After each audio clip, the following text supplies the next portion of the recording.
The Bartlehouse is open, no invite needed with juggalos. Been hyped this evening, feeding for music, more guests than topics. No drama, no bullshit, no fake news, no nonsense, no grim logic. Only fam knowledge and dropping the rawest of platforms and artists. Bartlehouse, where you'll never see the bottle stop. The beef tigers off the leash, and if it's beef, you gotta see the final Bartleboss. The diamonds are raining, defining the greatness the carnival provides. Welcome to the Bartlehouse. Now get your ass inside.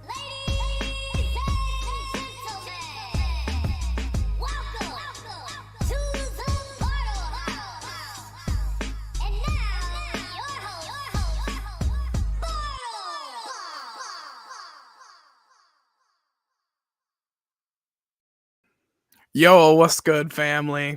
It's Wednesday. It's time for the Bartlehouse Radio, aka the Bartleboss Show. 2024. Welcome to 2024. This is going to be the first official Bartlehouse Radio of 2024. A lot of great stuff to come. We got homies stopping by. We're bringing back interviews. We got that music you crave, that music you love. It's going to be a great time.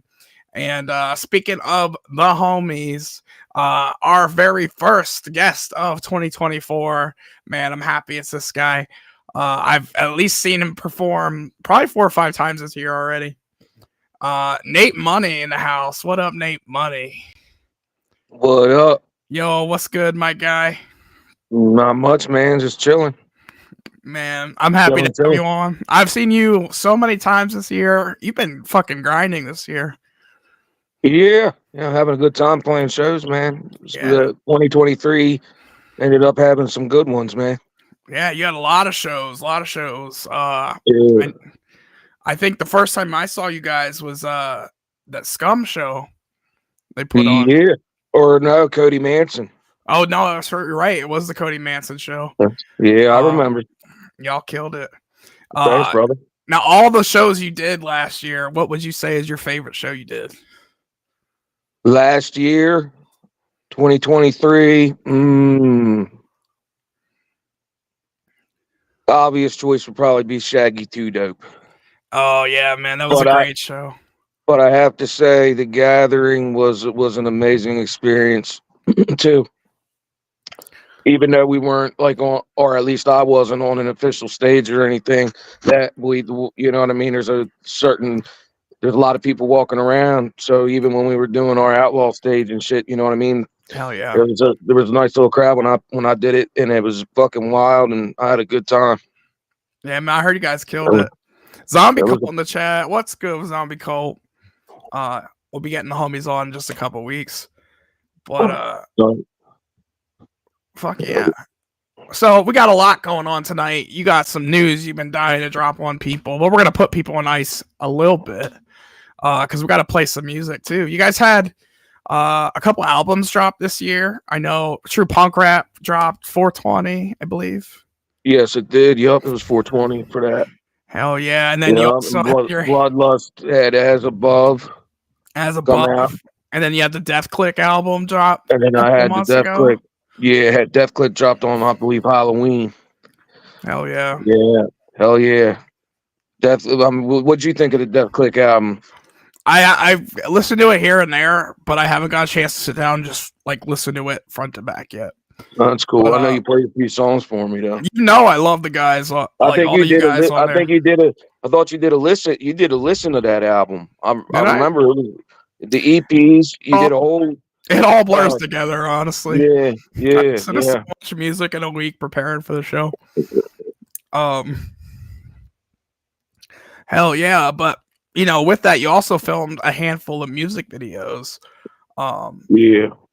And I have one of those for tonight. So let's kick the show off right with a music video from your homie Nate Money. I don't even know what you're going to play. I'm excited to hear. I didn't have it queued up though, because if you guys haven't watched the show before, you should know I'm awful at this. Man, I don't even know what my own fucking tagline is anymore. Where the fuck is it? Slow down, beef tiger. Hell yeah, slow down, Beef Slow Tiger. a slowed down beef tiger. I missed the week because I caught that bug that everybody was getting. Uh, And miss a week and you get thrown the fuck off. yeah. But this is probably one of my favorite tracks off of the new album. Oh yeah. Featuring. You said, hey, real quick, you said something when you were talking about music on one of your things I watched, and you said that my album True Punk Rap has one of your favorite songs on it, but you got distracted and never said what that song was, and I was wondering what you were talking about. You're gonna find out right now. Because I was hyping it up. It's got Bloodlust on it. Oh, all right. Well, I know what it is now. Oh yeah, it's Chair Shot.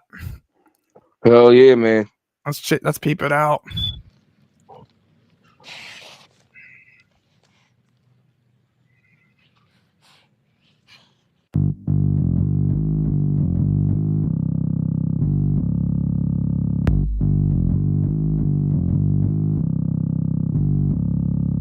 Pushing a lot of knots and I'm turning them in and out.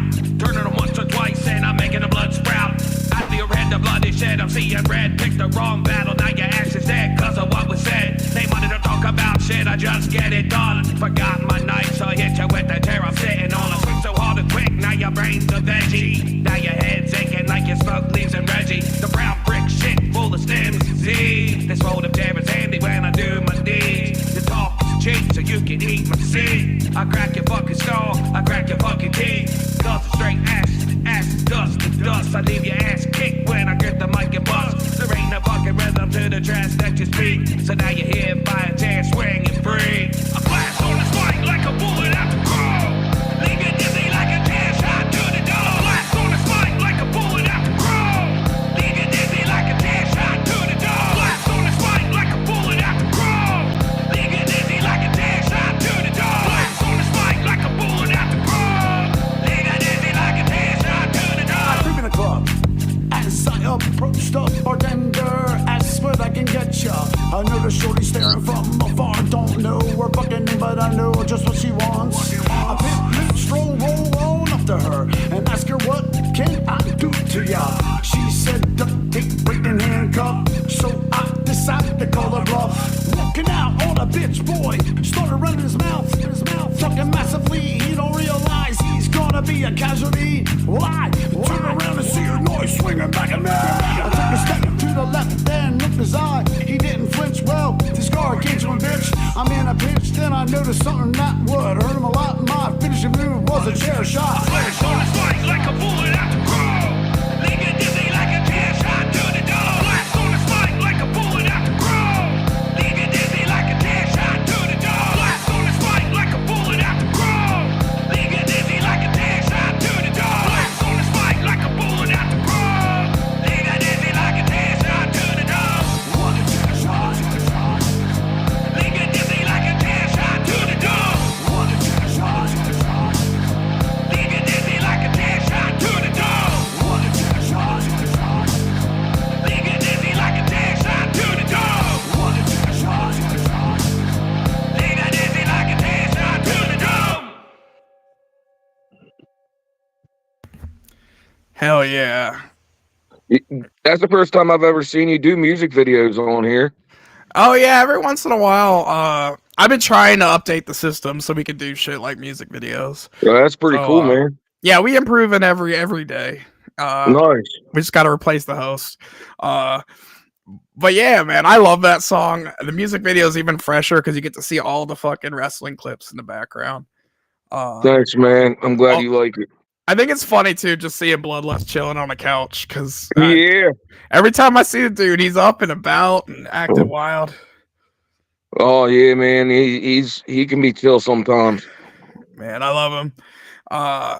That song could be like an intro song to somebody. I think. Like, Are you a big wrestling fan?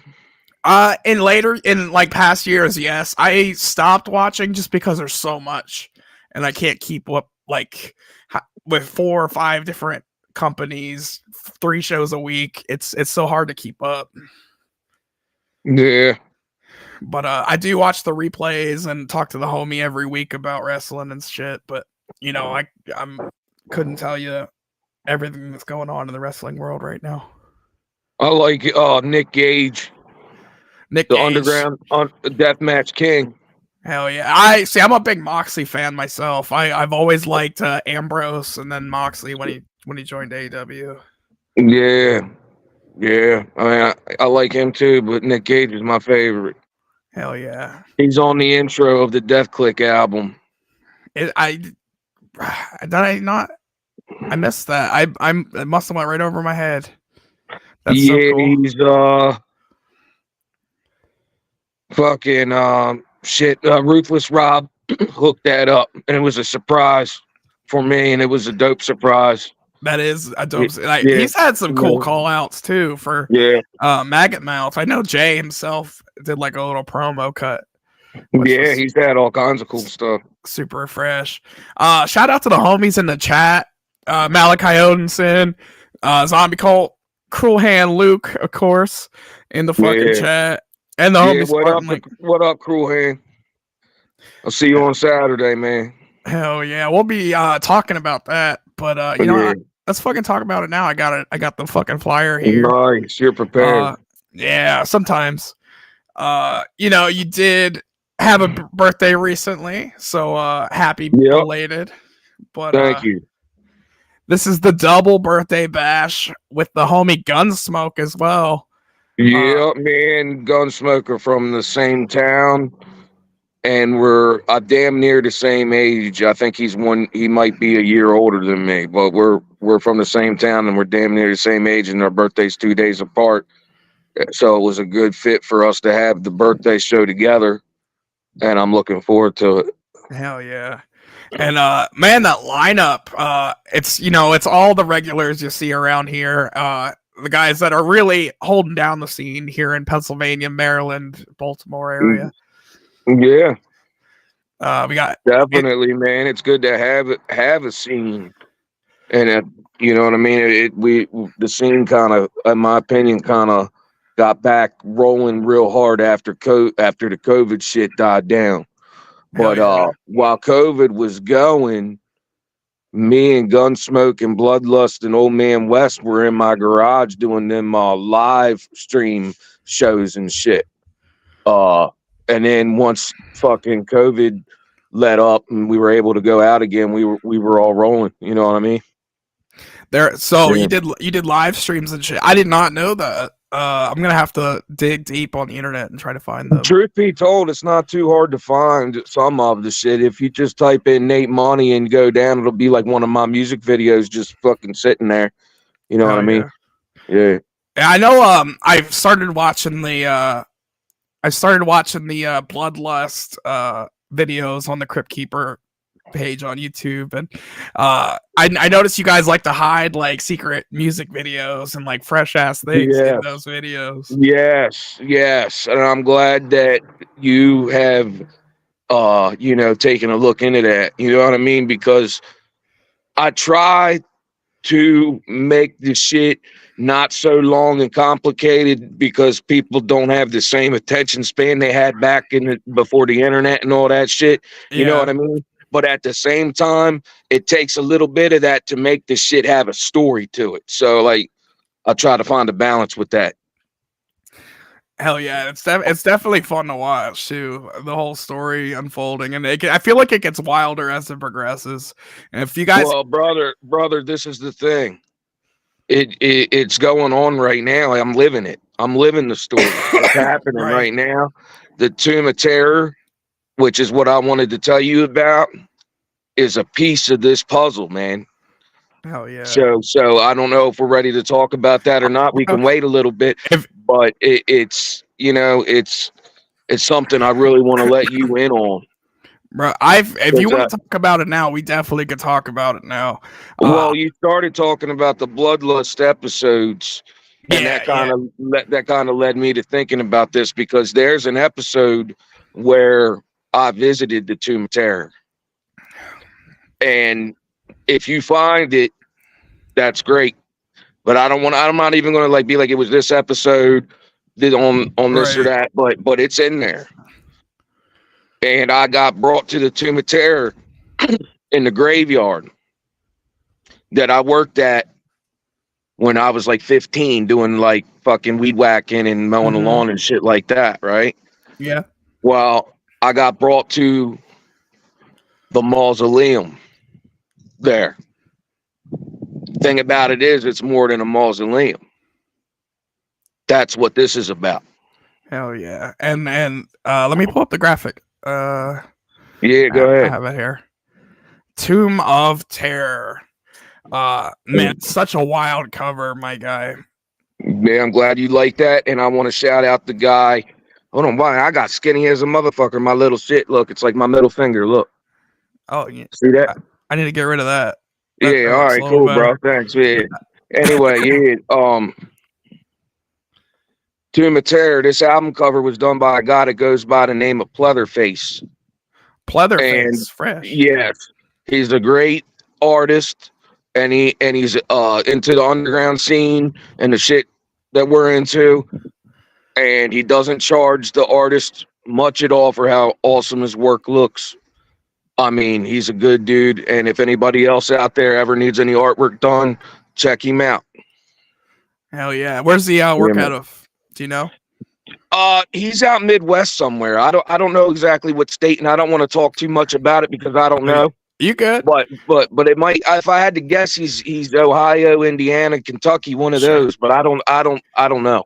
And how'd you get hooked up with Pleatherface for the artwork? You know, dude, I just went with this music. I got a lot of Facebook friends that are also into the music and this type of music and everything. And you know, over time you just see fucking shit popping up on your Facebook feed or whatever, and you say, hey man, how much would it cost for you to do this, or I'm interested in having you do this, and you know, it just goes from there, really, you know. Hell yeah. Cruel Hands, he also did the How to Dig Your Own Grave artwork. Fresh. Awesome. Cool. I did not know that. That's what's up. I know like a handful of artists in the scene. I never heard of Pleatherface, but I'm gonna have to check them out because that is a clean fucking cover. Yeah, it's cool, man. And I told him there's shit in the cover that's really important based upon what goes on the songs. So is this going to be a full EP a full album or an EP? It's like a longer EP. I think it's 8 tracks. Hell yeah. And you're saying this is more of a concept album. There's a lot of ongoing story.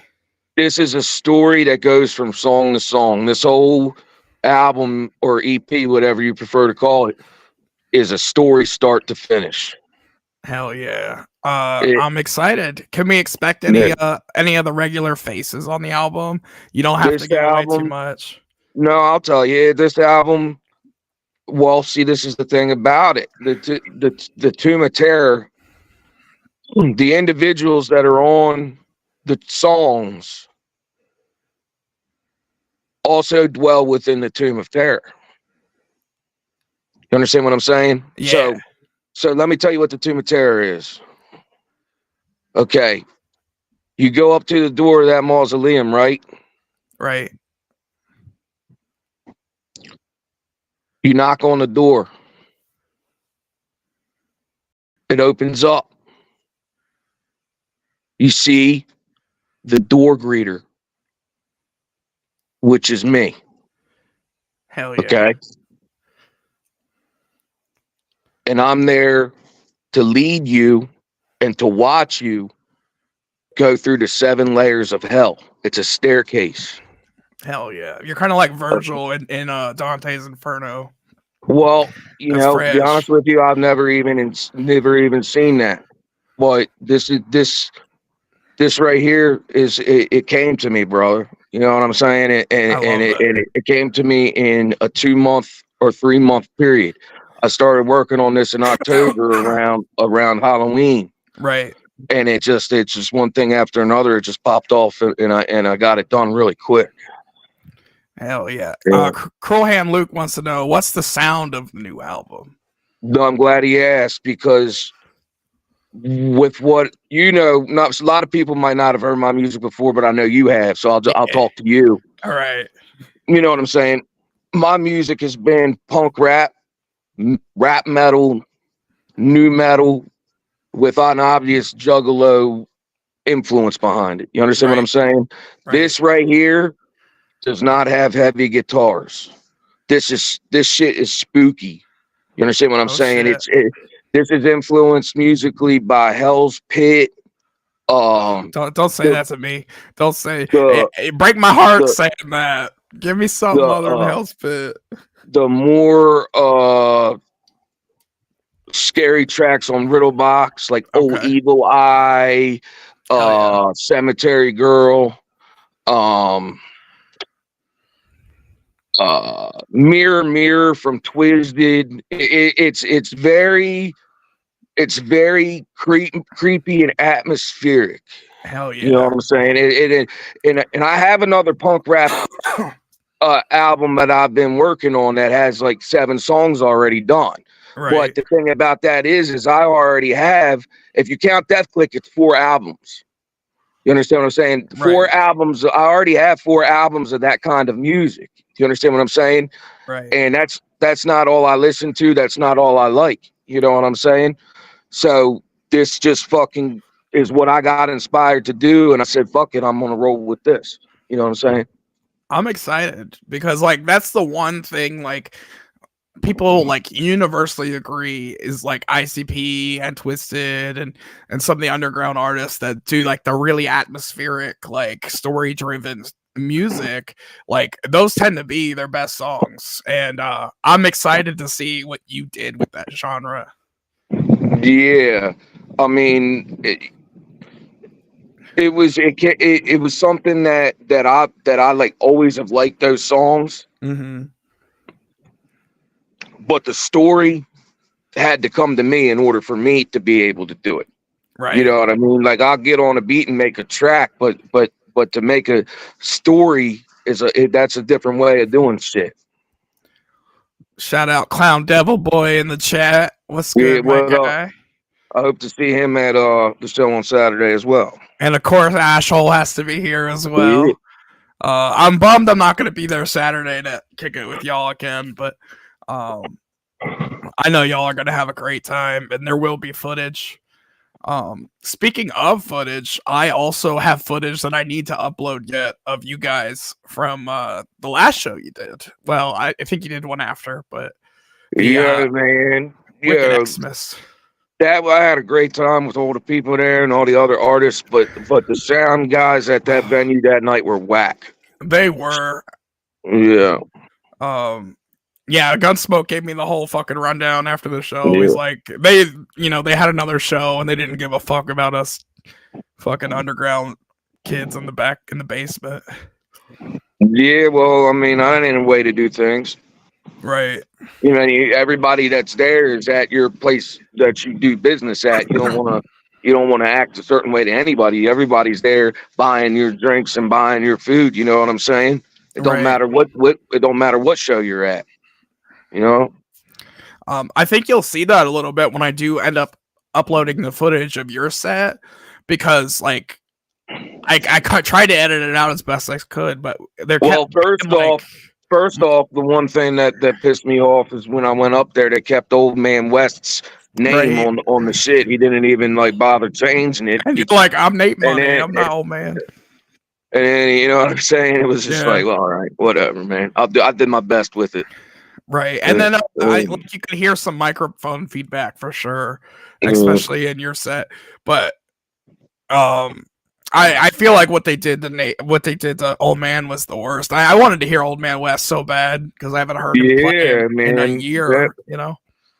Yeah, it was. But it was a cool venue. It was the first time I've ever been out to HMAC, and it was different. It was different for sure. Yeah, I mean, it wasn't a bad show entirely. It was just, you know what I mean? Like at a place like that, you'd expected the people that work there to give more of a fuck. Right. You know what I'm saying? That's all I'm saying. I know you guys. I was so excited when you guys did your version of Chicken Hunting, your cover of Chicken Hunting. My phone, right? I was recording you guys, and I recorded the Bloodlust set and stuff, and my phone ran out of memory right in the middle of the set, and I was like, "Damn!" To be honest with you, it's that's not even my version. I just do it. It's my voice, you know, because I'm doing it, but right. I'm pretty much doing exactly what's on the track, and I do it to get the crowd into it because, like, you know what I mean. You're hearing a lot of people are hearing new music for the first time. Right. It's cool to have just that one little thing that everybody recognizes. You know what I'm saying?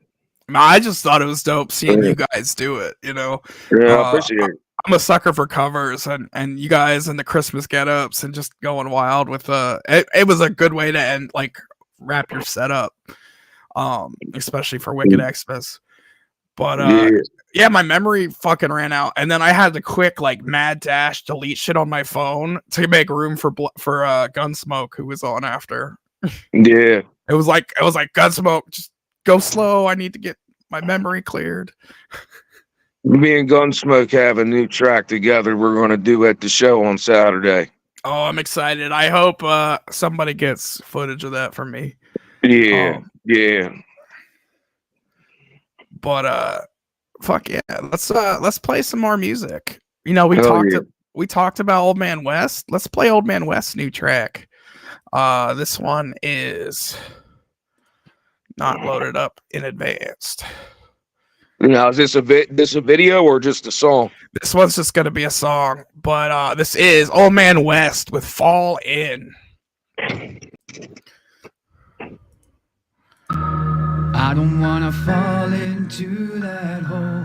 Only real home I've ever known. Place where all I feel is cold. No, I don't wanna go.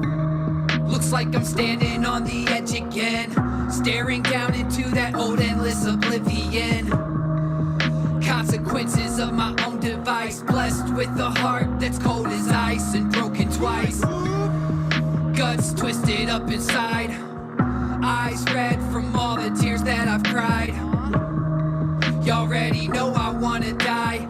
Missed the days when all I had to stress was suicide. I am afraid I feel alone cause I push everyone away. Not good enough, I'm always wrong in everything I do or say. Not feeling sorry for myself, cannot help but feel this way. Kinda hard when all your problems are results of your mistakes. I push the line like all the time, don't know how to push the brakes. Wish that I could take a step back and just give myself some space. Let's go!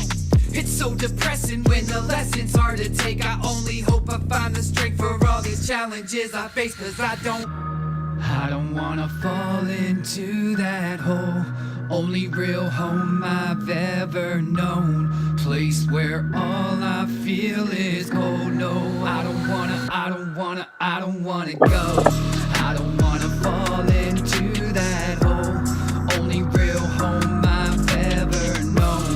Place where all I feel is cold. No, I don't wanna go. Pressure building up inside my chest. Product of all this anxiety, I'm such a mess. All these problems that I can't prevent. I can't keep up, can't take a break, but man, I need some rest. I need a place to fall apart. Let go of everything and rest my weary heart. Cause I won't make it if I fall into the dark. Slowly descend into its depths until the day that I depart. I feel alone, a world so cold, I don't know where I'm supposed to go. Every time I seek that guidance, all I hear is told you so. Every bond I've ever made has been worn out, burnt up or broke. Kind of always been the only way I have ever known. Living life up in a fast lane, wishing I could take it slow. Giving up on all my dreams, cause all my seeds, they never grow. Whatever. It's hard to manage when the damage always shows. Trying so hard not to fall off, but the edge is always close. No, I don't wanna fall into that hole. Only real home I've ever known. Place where all I feel is cold. No, I don't wanna go. I don't wanna fall into that hole. Only real home I've ever known. Place where all I feel is cold. No, I don't wanna go.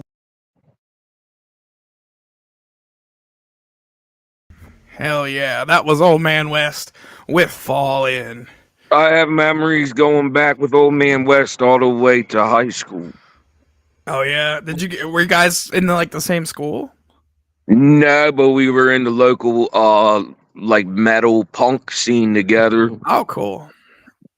Like back when it was like I might have damn near been before MySpace. Oh, I mean, like it was fucking old school, man. Who were your favorites to see back in the day? What do you mean? Like you said the old school like punk.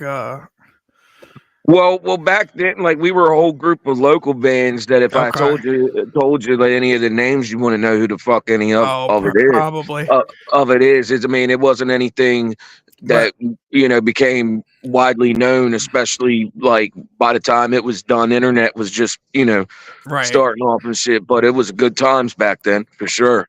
Sure. Did you ever go to see any like bigger acts? Like were there favorites you would like to see in that scene? Oh yeah, well, I mean, shit. I started going to see metal shows when I was probably like 14, like before high school. And my first big metal show I went to was Ozfest 2001. Wow.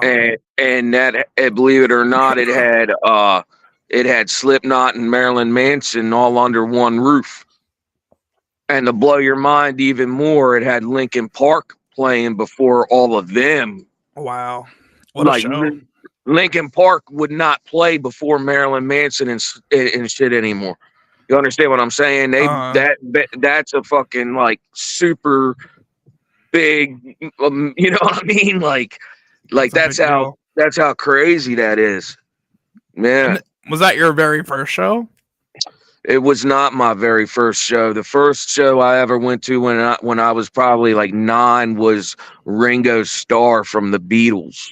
Wow. My grandfather was huge into the Beatles, and I went with my grandfather and my dad. And then the second show I ever went to, or concert, was way bigger than a show. Yeah. Was Kiss. Oh, I'm jealous of that one. Yeah, that was in 1998 when the original guys came back together. Oh, yeah.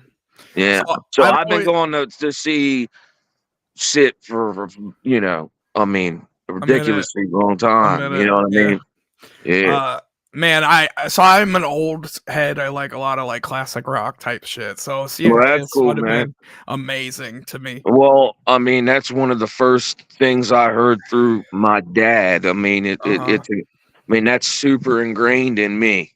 You understand what I'm saying? Yeah, it's always been like a dream of mine to see Kiss or Alice Cooper. I've seen Alice Cooper in concert. Hell yeah. The bands I like, they burned out quick in the 80s. Skid Row broke up so fast. Skid Row has man, good shit. Sebastian Bach tends to be an asshole, so didn't get along with the rest of the guys, I guess. Yeah. For me, hold on. I don't know. I've never heard you talk about these guys before, but I want to show you the t-shirt I'm wearing. Oh yeah, for sure. Yeah. Now this is something I don't see around too much anymore. See if you can you see it?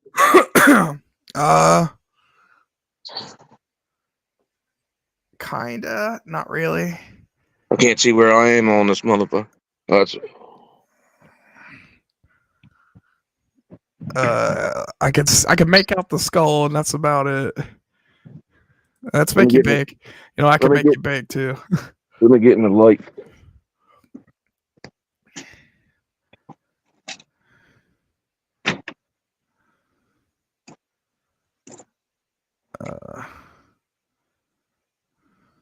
Fuck. Yeah, it's weird, brother. Not making it out. Hold on, I can get it. Clown Devil Boy says Cottonmouth Kings. Yes, it is. Hell yeah. I did fuck with Cottonmouth Kings a little bit when I was younger.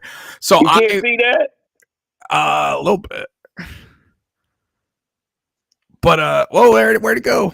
He left. We lost him. He'll be back in a second. I'll tell you guys the story though. I used to like when I was young, I was not into weed culture at all. So, like, Cottonmouth Kings was like, oh, I listened to them, but I didn't listen to them like religiously. I actually was more like really big into Potluck. Back in the day, Potluck. I liked A and B really. Like, I really liked A and B on their first album. Dayton Fam, there was a bunch. Clown Devil Boy says, I know from The Crown. Hell yeah. There he is. I don't know what happened. I don't know. Clown Devil Boy saw it. Hell yeah. They said Cottonmouth Kings. I was saying I like Cottonmouth Kings was cool when I was young. When I was young, I wasn't into weed. And like if you weren't into weed, like Cottonmouth Kings didn't have a whole lot for you. Yeah, I understand that part. Definitely. I mean, they influenced me a lot. Hell yeah. Especially the 4 albums I put out before Tomb of Terror. And I don't hear a lot of people talk about them anymore, so I'm gonna talk about them because they influenced me. How do you feel about the newer Cottonmouth Kings, like the mix-up, well, this is the thing. There's been like I think 3 different lineups since they split up. The first time they came back, it was just D-Loc and Johnny Richter, which is King Spade. Mm-hmm. So it was a little strange that they were called Cottonmouth Kings because that was King Spade. Then he had a band playing guitars and bass and drums behind him for a minute. D-Loc did, and then now he has a lineup that I think is a good lineup because it's guys that were heavily associated with the band. You understand what I'm saying? So yeah, I like it. And at the gathering, oh man, it was fun. Yeah, I was gonna say they made an appearance this year at the gathering. Yes, they did. Yeah, it was awesome. I had a great time. Hell yeah. Yeah, I played a handful of Chucky Chuck on here specifically. I gotta get the rest of the band's permission so I can play more Cottonmouth Kings. Yeah, like I was saying when we lost you, back in the day, I was really big into Potluck specifically. Yeah, I saw them with Twisted a really long time ago. They were at my very first concert ever. So my first concert ever was the Clowns. Yeah. And it was the Bang Pow Boom Tour, I believe. That's your first concert ever? Yeah, it's my first concert ever. Oh, wow. That's cool, man. That's cool that was your first show. Yeah, I've only ever seen the Clowns, and one time I went to Evanescence with my girl because she's a huge Evanescence fan. So I surprised her with tickets to Evanescence. But other than that, like it's always been clown shows. Yeah, man, they're one of my favorites to see for sure. But yeah, in fact, to be honest with you, they're one of maybe a handful of bands that are like big bands and shit that I get excited to go see their concerts and shit. Man, I'm bummed out they're not touring nationally anymore. I get why they said that. Yeah, well, I mean that's crazy, but I don't think I'm not really hoping that doesn't hold true anymore. I mean, Jay's out wrestling every other day now, and other shit. So I'm really hoping they we're gonna keep touring now. Oh man, yeah. Oh shit. Oh yeah, you asked me about who's on Tomb of Terror, and I didn't ever. I don't think I even. Let's go. Yeah, let's go back to that. And I said that anybody that's on the album is a dwelling within the Tomb of Terror. Right. Okay. Well, as soon as you see the door greeter, which is me, I pass you over to Bloodlust. Hell yeah. And Bloodlust walks him down the stairs a little bit. And as the guy walks down the stairs, there's rooms and things that we take him in before he reaches the first layer. And this particular album is the journey to the first layer. Hell yeah. Yeah. So bypassing the bloodlust, what dwelling within the tomb of terror is also something called the Unholy Terror Alliance. And that is Ruthless Rob and Two-Face. Yes. You understand what I'm saying? Hell yeah. And they are not on the same track. They appear on separate tracks. Awesome. Yeah.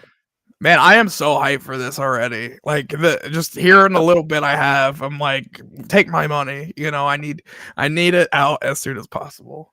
Look, man, I mean, it was something like fun for me to do.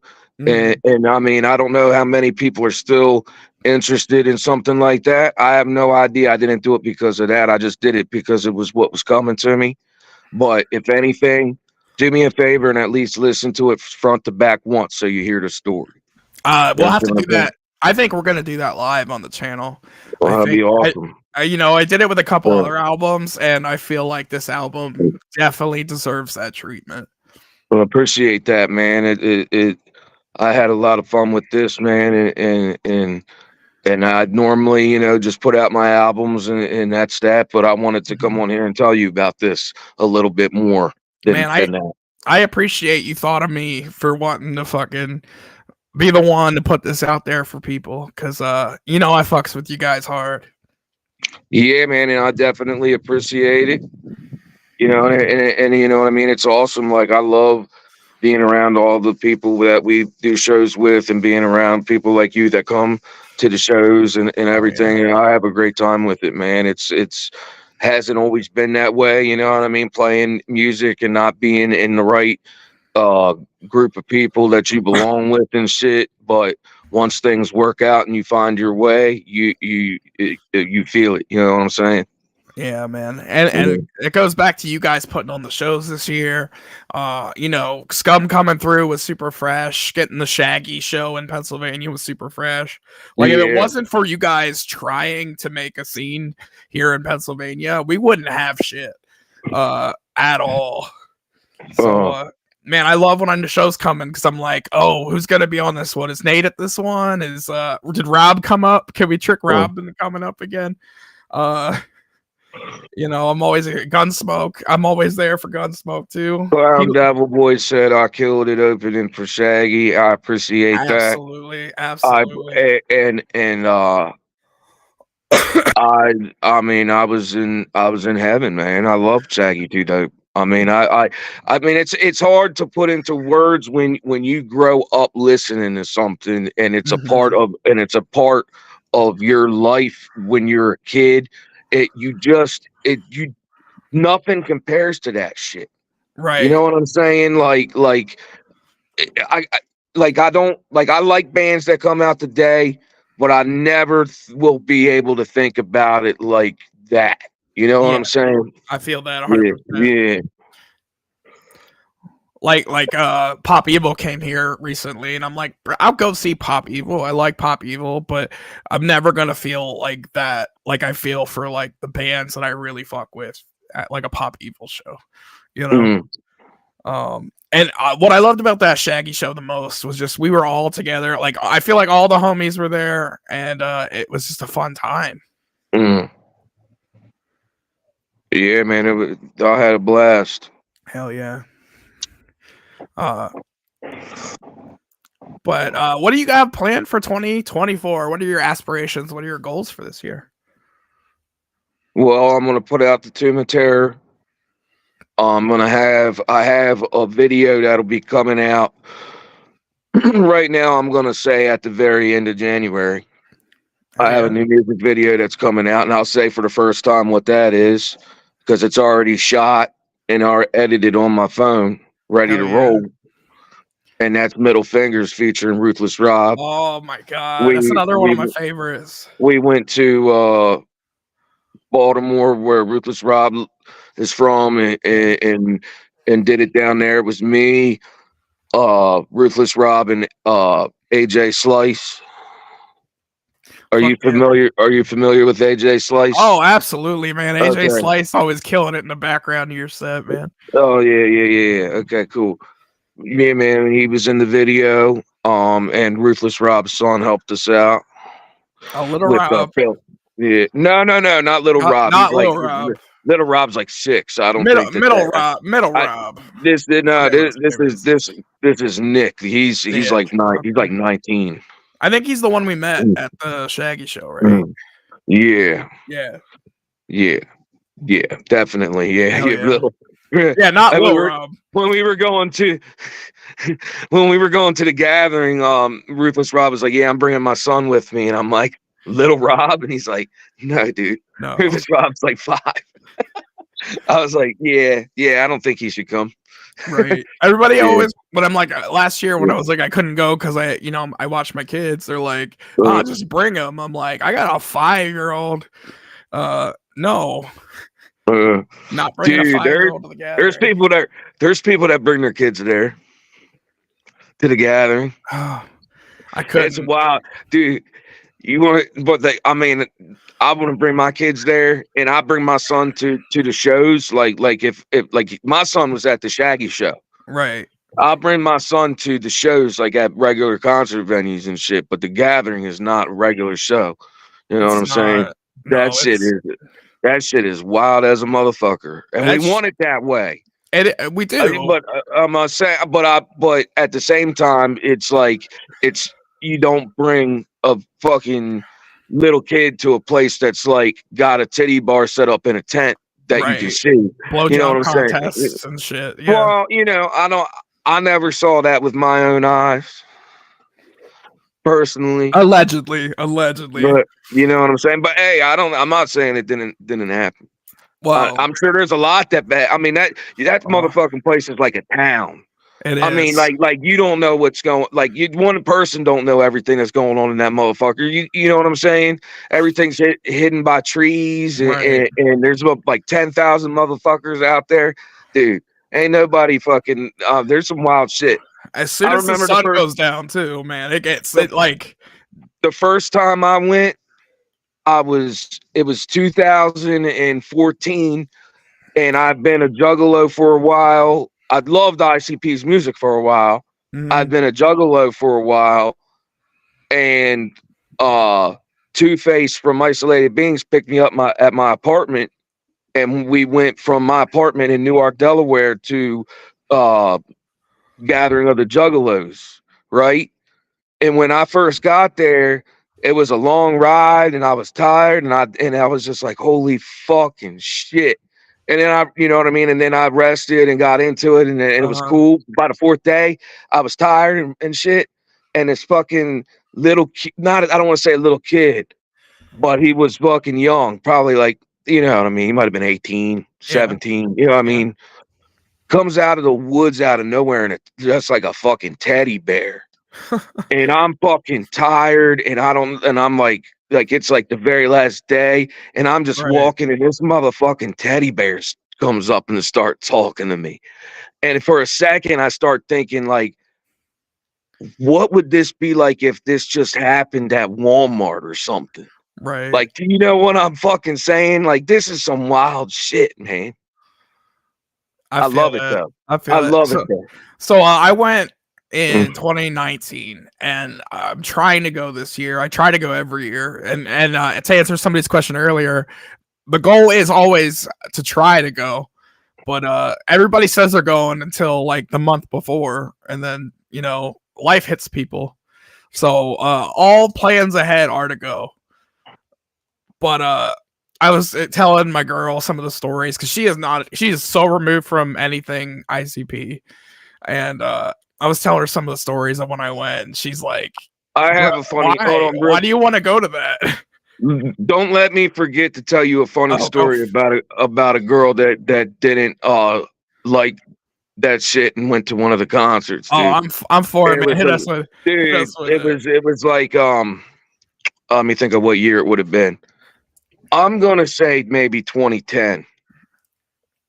If I had to guess, I would say 2010, right? ICP did this thing called the Old Shit Show. Old Shit Tour. Hell yeah. Yeah. Well, no. This wasn't even a this tour. wasn't the tour. This was in New York City. Okay. At the Gramercy, I think it's called the Gramercy Theater. And afterward, they went out on the boat. And it was like a special thing. You paid extra after the show. You could go on the boat and shit like that with them, right? I brought my girlfriend at the time, my wife now, but I brought my girlfriend at the time with me. And she is not a juggalette, but she's also not turned away by any of it either. You understand what I'm saying? Like she's not like a juggalette, but I mean, she likes a couple ICP songs and has fun when they're playing and shit. You know what I mean? Like I need she that. doesn't. Yeah, she I doesn't need that in my house. I need my girl's not about it at all, but that's fine. Yeah, but so she's cool. You know what I'm saying? But this in the back, it's set up like a movie theater, right? So you got everybody standing up on watching the show in the front, and then in the back, it's literally like a movie theater. That's what the seats are like, right? And there's this guy and his girlfriend sitting next to him. And you can tell that she's just there with him 100%. And this motherfucker that's sitting in front of him, this dude is popping pills, right? Like, I mean, popping them like fucking candy. I mean, I was just like, holy fucking shit, man. I was like, God damn, I'm not a doctor, but I don't think that that's what you're supposed to do. and about 5 minutes later, this motherfucker has himself up on the movie seats in such a weird fucking position. Like his legs are going up over the seat in the front, his ass is down on the floor, and his back is up against the other chair, and he's looking up going, that girl looks so fucking terrified, dude. I'll never forget that, man. Oh God. I can only imagine. My girl, like I said, is not about any of it, and I would never take her to a show. But we have one of our closest friends. I suspect is one of those juggalos that don't know it situations, and I'm trying to get her to come out to one of the shows. But have you ever taken someone to like a clown show thinking like, oh, they would probably be into this, and we're not prepared, or we're not having it? No, that story right there is the closest thing that I've ever had to that, because anybody I've ever been with at any of that shit is other people that are into the shit too. You know what I mean? Yeah. I mean, you've seen from me going to shows this year, I go to shows alone, and that's just because I don't know. No, that's fucking, there's nothing wrong with that, because when you get there, you're not alone. Right, and that's the only thing you're doing alone is driving to the place. You're not alone when you get there. I know I'm a little more withdrawn than some juggalos when I'm in public. It's just anxiety and shit.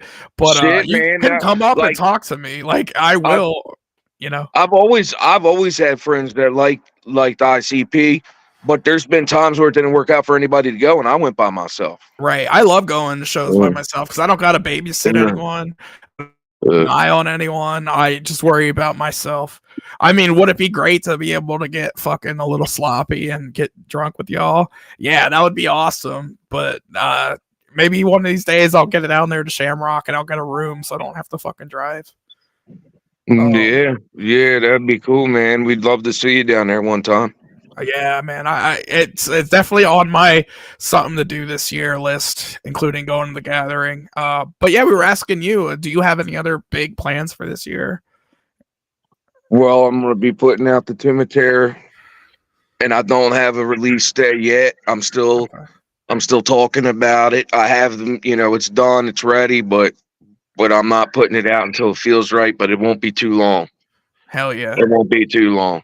And then I got this show coming up Saturday at Shamrock with Gunsmoke and Isolated Beings. Death Click's playing at, you know what I'm saying? CD release. I saw that the CDs were delayed. What happened was the manufacturer of our CDs had some sort of problem going on around Christmas time. And it fucking pushed our shit back. But I got new t-shirts in if anybody's interested. You know what I'm saying? They're my skull logo with the N and the 8 and the I, but it's a little bit different and it's got 2 cross microphones. I think it turned out dope.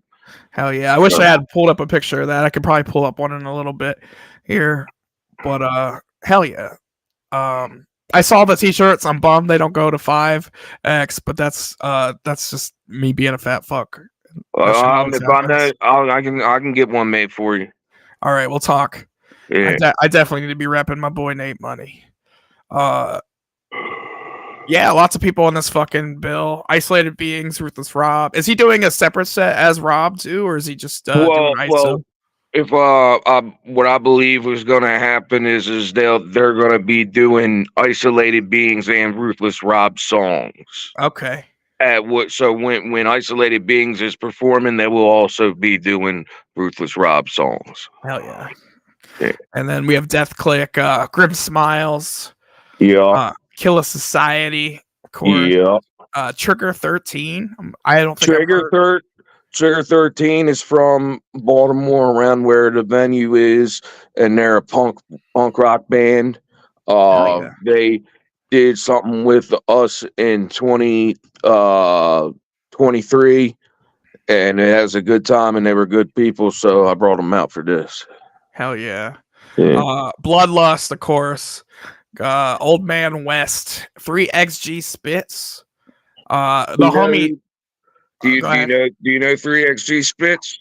So the first time I saw him perform was at that show that you guys weren't at, the Ouija Mac one. I didn't know I don't know if we've ever been performing with him when you've been at our show. That's why I asked if I don't think so. I feel like I keep missing like Grim at your shows for some reason. Grim's an elusive guy. I love him to death. He's elusive. But no, I caught him at the Ouija Mac show performing with Knowledge. Okay. The homie Nihilist. We did a couple shows with Ouija Mac, and I guess you didn't make it to any of those particular ones. Probably not.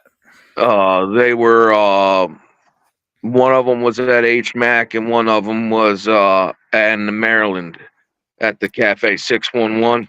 Yeah, no, I ended up. They ended up having that tour that hit Lancaster, which is a lot closer to where I live. It was like a stone's throw from where I was. So, what the fuck's that venue called? Whatever. Yeah, it was Wicked. Clown Devil Boy said it was Wicked Warlords tour was the one in Cafe 611. Okay.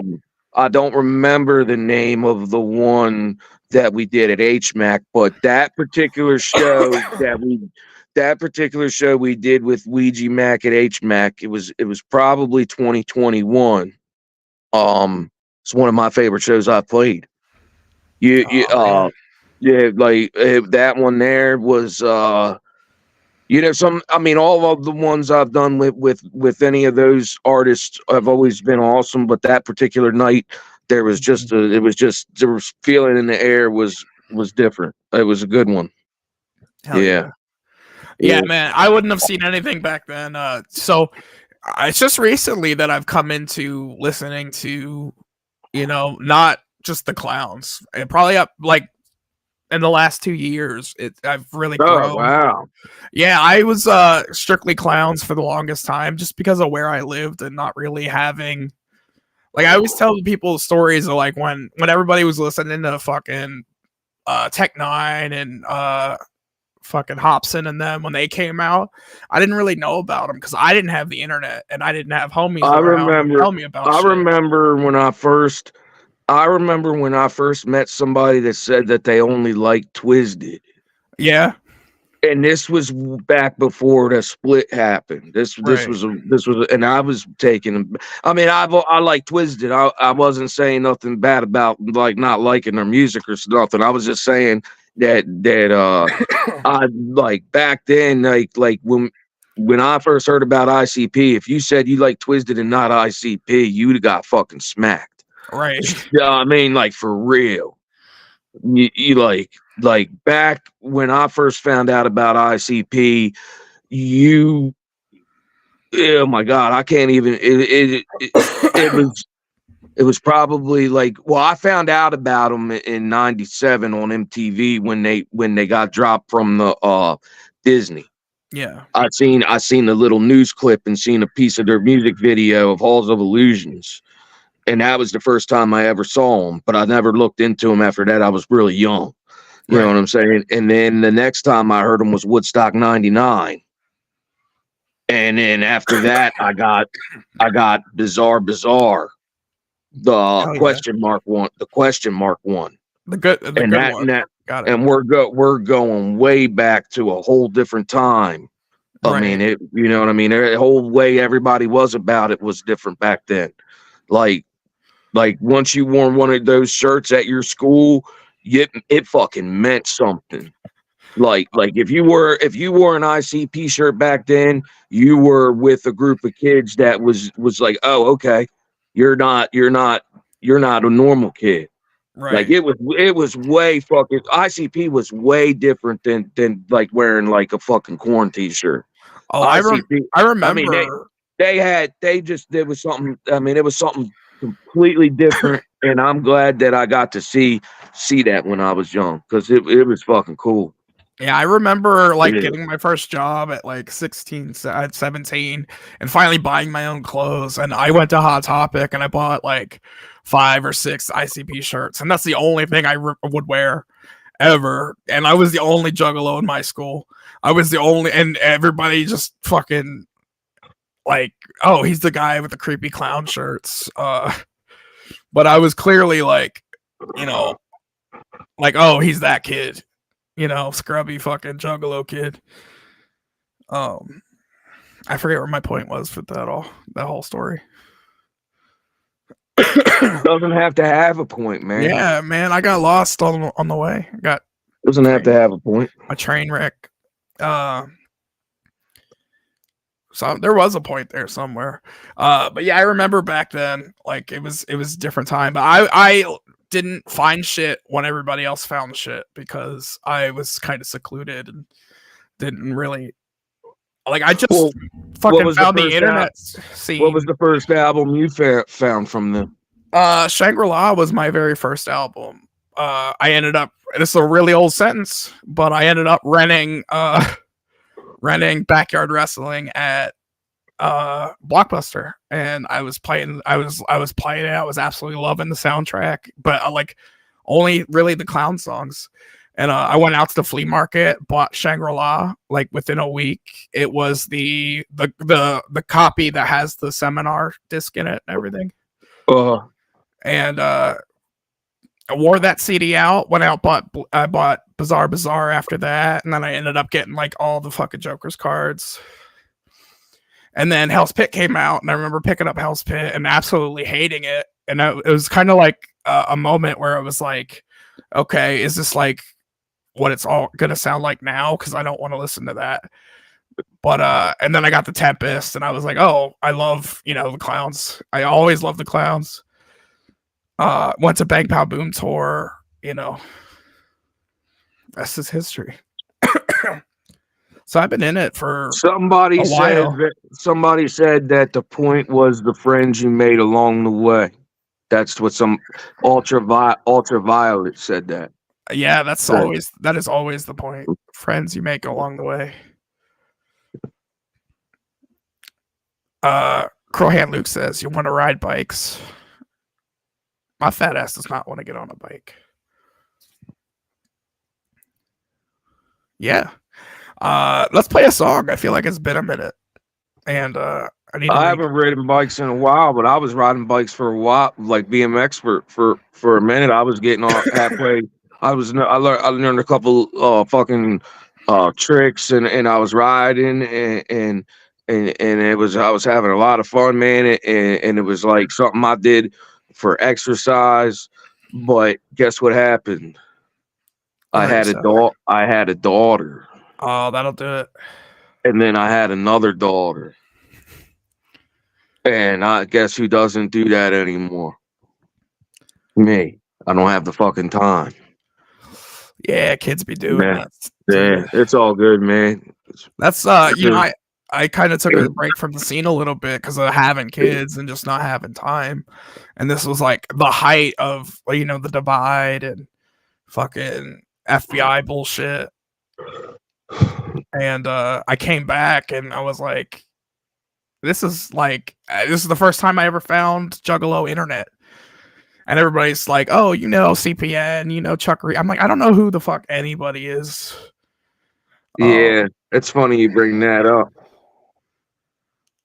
That was, dude, I'm by no means in my, you know, I mean, this is different because, you know what I mean, you've become a personal homie of mine, and we, you know, I feel good about hanging out with you on here and talking to you about my music and shit like that, because you know what I mean, we've developed that. And I'm not really into podcasts, but I have to fucking say that when both those guys were doing a live at the same time, and you see it from one dude's perspective and then you see it from the other dude's perspective, do you know what I'm talking about? A little bit, yeah. No, I'm talking about CPN and Chuck Reeves. Yeah. Dude, the one guy was live and the other guy was live. So you get the guy coming up on the house, and then you get the guy being in the house when he comes up on it. You understand what I'm saying? So it ended up being like a fucking movie because you got two different camera angles and see it from two different perspectives. That was some wild shit, man. Right. You know, that whole situation kind of was weird for me because the podcasts where all that shit, like the firing bullet, the smoking gun that started everything, was the podcast I did with my homie called Bartleboss and the Dead Guys Show. We had CPN on. We had just made friends with Blase, and we had CPN on, and I guess Bash had known Chuck Reeves prior, and he's like, oh, they'll have like one of their classic arguments on the channel, and we're like, bro, we don't know if that's a good idea. But again, I didn't really know anybody that well, so I was like, I guess this is okay. And that whole shit happened live on our fucking show and caused that whole fucking domino effect. That ended them in, you know, hammers and jail and all that. Yeah, well, I mean, it was like the event of the year that year. I don't know either one of those guys personally, so I don't want to start saying opinions on shit because I don't, you know what I mean? I don't know them personally, and I feel like that would be fucking whack to come on here and start, like, you know, talking deep about shit of people that I don't know. You know what I mean? Yeah, I feel that. Yeah. But I mean, it was interesting for sure. I'm not gonna lie, that was some wild shit. It did make like an interesting couple months of, you know, it was like when Johnny Depp was on fucking trial. It's like, I don't want to get in these people's business, but this is fucking good watching, you know. Yeah, man. I hear you. Clown Devil Boy says Bang Pow Boom Tour was the first time I saw ICP live. Clown, where did you go when you went to see them at the Bang Pow Boom? But I was queuing up a song. That's right. Let's see here. While this song's playing, I gotta look for something I dropped on my front porch. I'll be right back. You are good, my guy. We got Knowledge and Mischief with Stay Out of My Pockets featuring 3XG Spitz.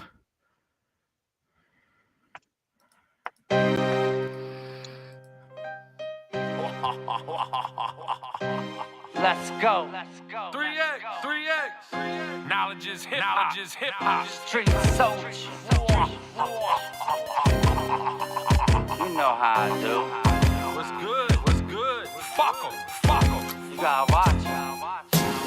Runaway soldier, fuck the hole in your sofa. Give them no love, fuck from the jump, game over. Your girl can get it too, my bullets come with a +1. Shots got no brains, I hit them with dumb slugs. I know of big knowledge, ask me how? Cause a lot of you rappers sound like me now, ow. foul. Cocky and seen now, robbing the scene now. We leave them C-style, you know how I move. Don't be mad at your haters, that's what they're supposed to do. Keep your head on a swivel, watch how they cruise. Told myself, fuck them, hit them with full force. People die every day, I can't cry no more. I don't rap, I walk in strapped and slaughter tracks. Hit the wax, then give your BM a bubble bath. Humble cat, I'm so sassy with my subtle ass. Hit you for your shuttle pads when I shuffle past. Say that they got it, but homie ain't got that product. Lot of them copping, I guess they middleman rocking. I don't give a fuck, just stay out of my pocket. As long as that money ain't stopping it, ain't nobody's get dropped in. Say that they got it, but homie ain't got that product. Lot of them copping, I guess they middleman rocking. I don't give a fuck, just stay out of my pocket. As long as that money ain't stopping it, ain't nobody's get dropped in. Not talking Hollywood, politicking from the hood. Keep your business, and my business ain't really yours. Praying to God for when I send them to the Lord. Put them on cotton, fuck you, sincerely yours.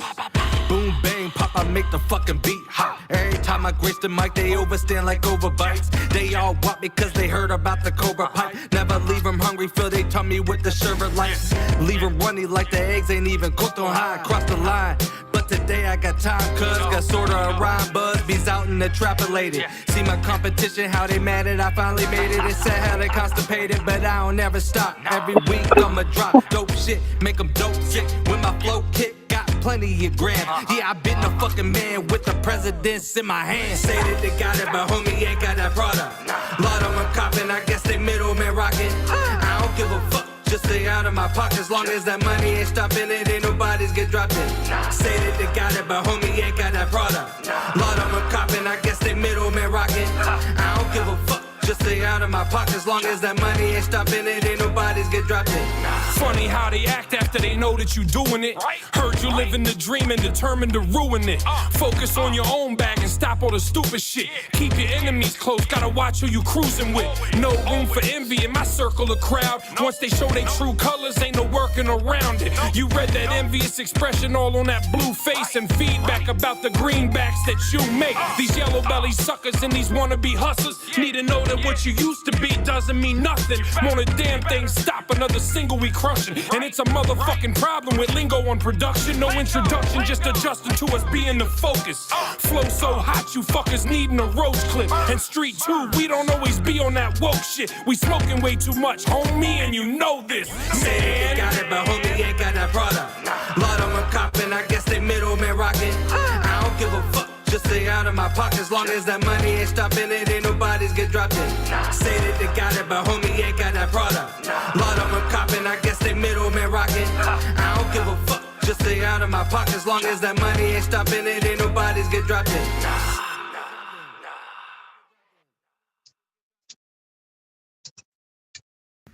Hell yeah. I like how that video ended. That was cool where it slowed the smoke down like that. Hell yeah. I love that shirt like that. fucking Knowledge is wearing too. Motherfuckers. Man, they always killing it. Knowledge always coming with fucking bars. For sure. I'm just trying to load up this here real quick. Let's see if we can get it.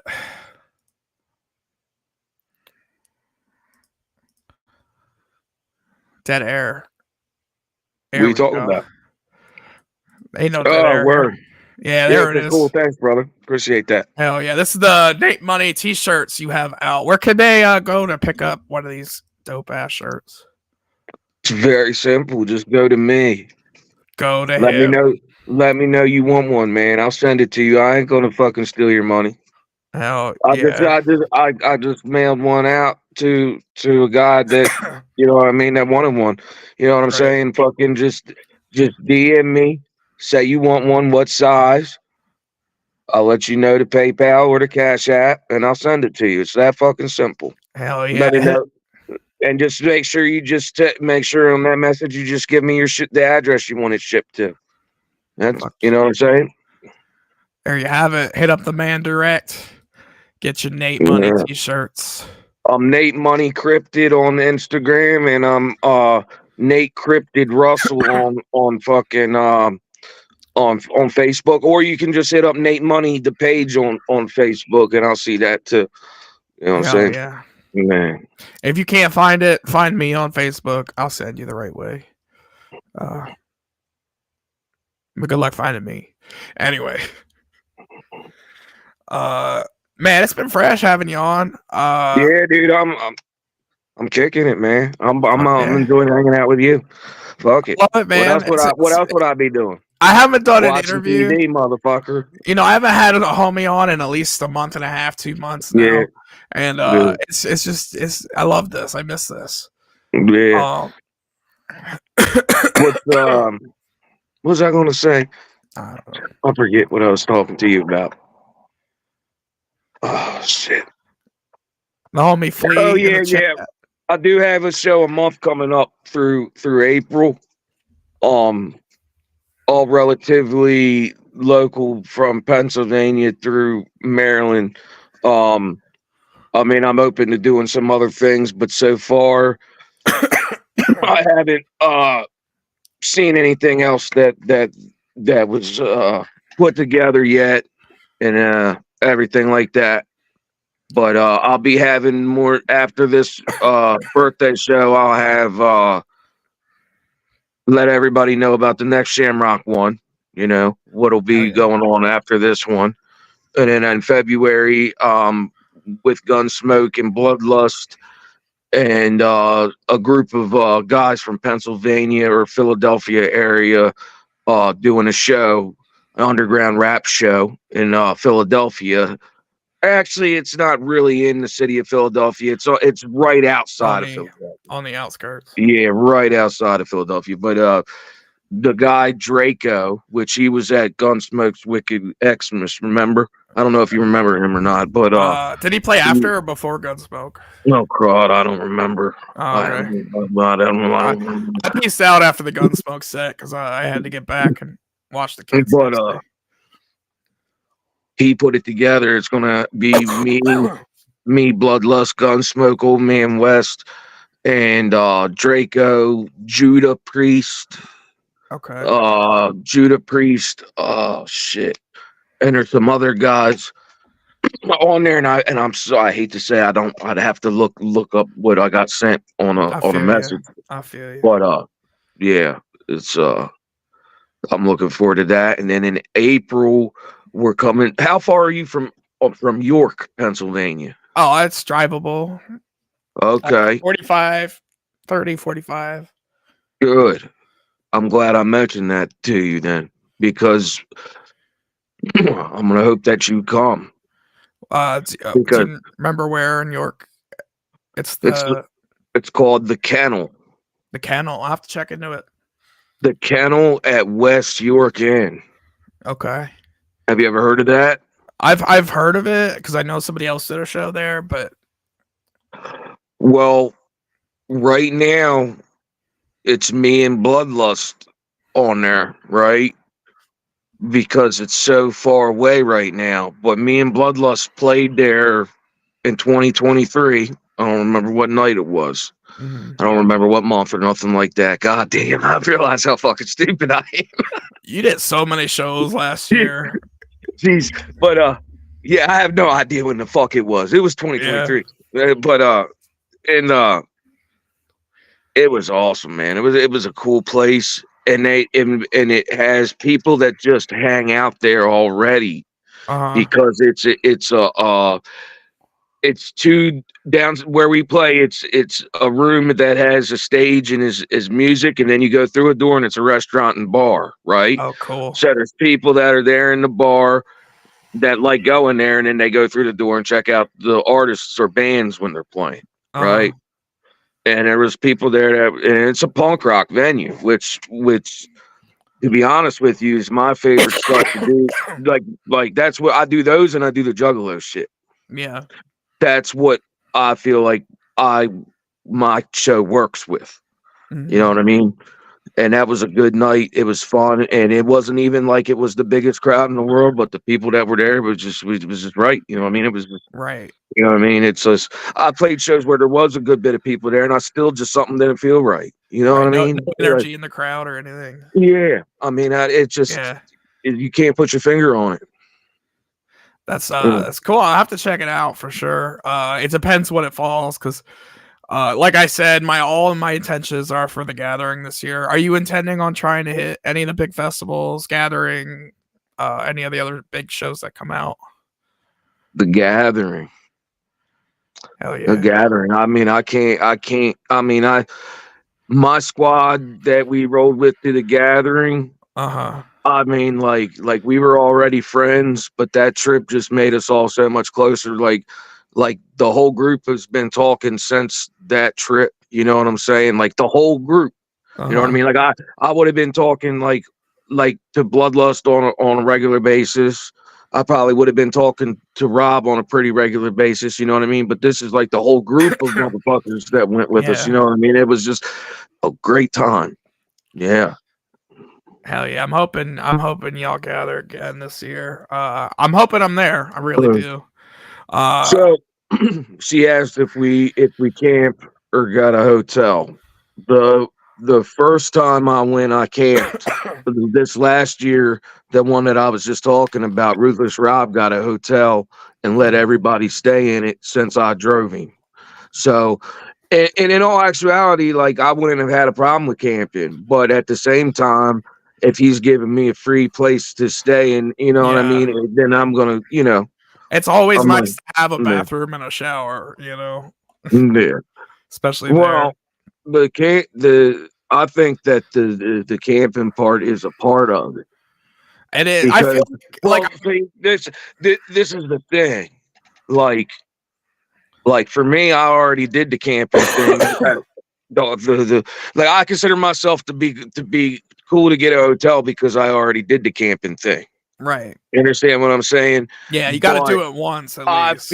I feel that to truly be at one with the Juggalo family, you have to be able to sleep amongst them and trust that you're going to be okay. You understand what I'm saying? Yeah, I remember that. You understand? If you can't fall asleep, you know what I mean? Hey, you don't trust. I think I'm gonna do something to you.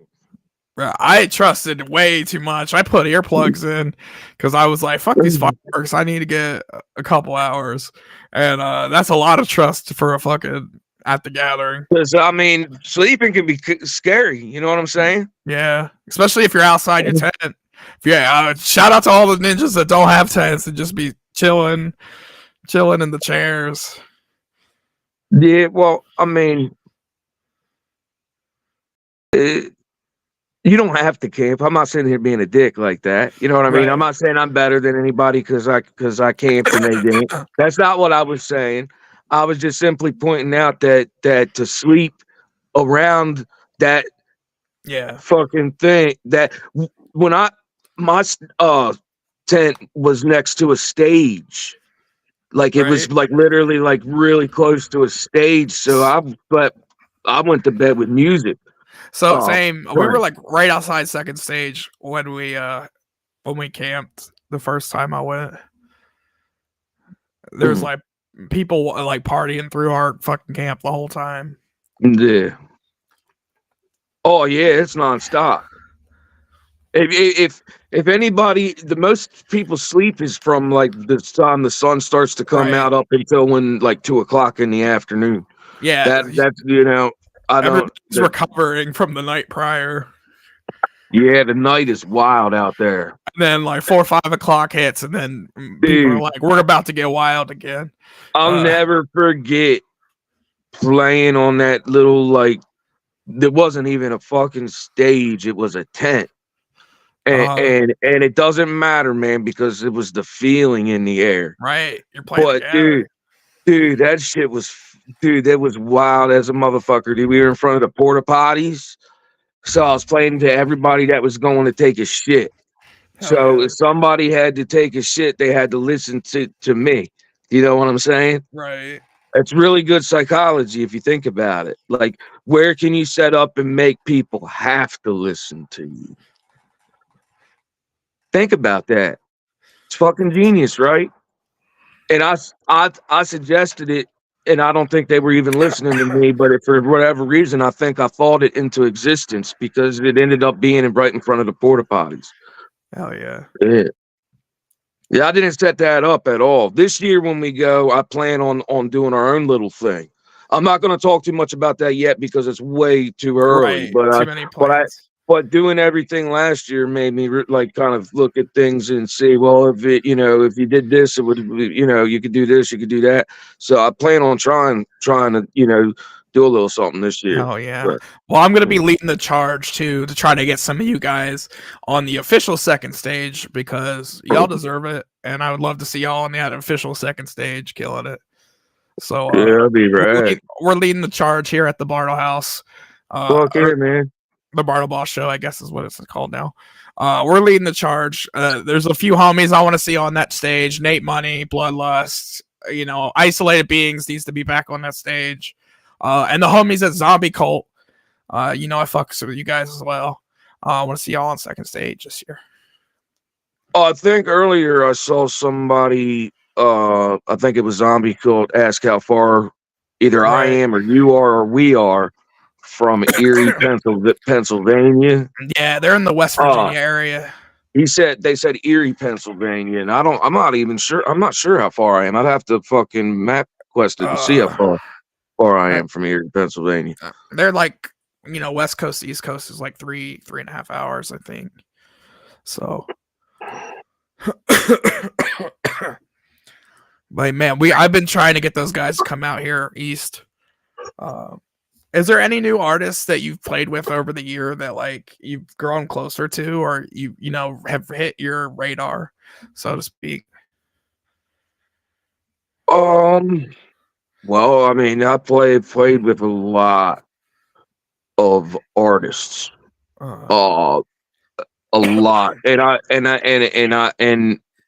a lot worth mentioning, but I can't mention them all because it's too many of them, and my brain is not there to be able to bust them out quick at all. You understand what I'm saying? But one that comes to mind that I've talked to on Facebook about doing something together with, like getting a show going on, possibly with, is Michael Lawless. I met him at Riff Raff at HMAC. Mm-hmm. So Riff Raff got booed off the stage it was whatever you want to call it. Whatever happened, whatever you want to call it at the gathering. At the gathering. You know what I mean? Because he didn't come out and fucking rock it. He stayed in the back like he was scared, and obviously that ain't the thing to do. Right. Understand what I'm saying? But long before that happened, at least like 2 years before that happened, he came to Pennsylvania and Nate Money opened up for him. You know what I mean? Yeah. Because it was a rap show and I got asked to do it and Michael Lawless got asked to do it, right? Yeah. And it ended up being a fucking big crowd. The place was packed, right? And I met him there. And then when I did some shit with Cody Manson, he was there. Yeah, twice. He's at that Scum show. So I've done a few shows with him. So now I'm on the first, you know what I mean? I'm like, what's up? You know what I mean? Like, you know what I mean? So I talked to him about doing something. That's somebody that is different and like, you know what I mean? Newer to me. You know what I'm saying? Right. Nihilistics. He's been coming around for a while now and I've seen him grow. You know what I'm saying? I've seen him evolve and find what he's doing and that's really cool. You know what I'm saying? And he's always stays and supports all the artists and he's, always great to be around. Killer Society isn't super new to me, but they're newer to me than like, Isolated Beings and Gunsmoke and shit like that. You know what I mean? God, man, that's a and then there's the Trigger 13 was a band that I came across, and I like them. Hell yeah. You know what I'm saying? That's I think the best part of going shows, and I'm only saying from the fan perspective, but I'm sure it's twofold for the artist. Like, I would say if you go to a show and you don't meet somebody new or you don't talk to somebody new, you fucked up because it's so easy to fucking meet new people at these shows. I've known Michael for 2 years now or so. Because he popped up on a podcast that kind of brought me into the scene. And when that podcast got, we started feuding with them, we started our own podcast. So I've known Michael for a minute, And it took me, I didn't know he was like right outside our fucking area. I didn't realize he's a stone's throw away from me. He's a super cool guy. Well, he also plays guitar like how I do. Yeah. And that's you know what I mean? Like he's got that part to him. So I'm gonna that's why I feel like I would love to see that collab, especially, his son on the drums too. Yeah. Absolutely insane. I feel like your styles will definitely fucking meld well together. Oh yeah, definitely, man. Well, fuck. Let's play another song, and I'm gonna use this time to rock a piss. Let's see here. What do we got?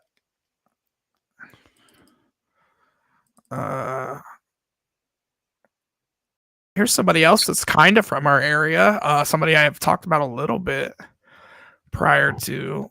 Are you familiar with Rockasset? I know the name, but that's all I know. Oh yeah, they're the guys out of Pennsylvania area. Mickey Bourbon, Frankie V. This song isn't actually Rockasset, but it's about Rockasset. It's a throwback. This is Frankie V and Jay Camp with Rockasset Monstars.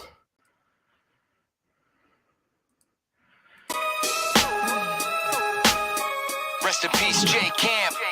You picked this beat out for us to make a song to, and it never got to happen. Until now. For me, your Rockasset monster. Punchlines will drop ya.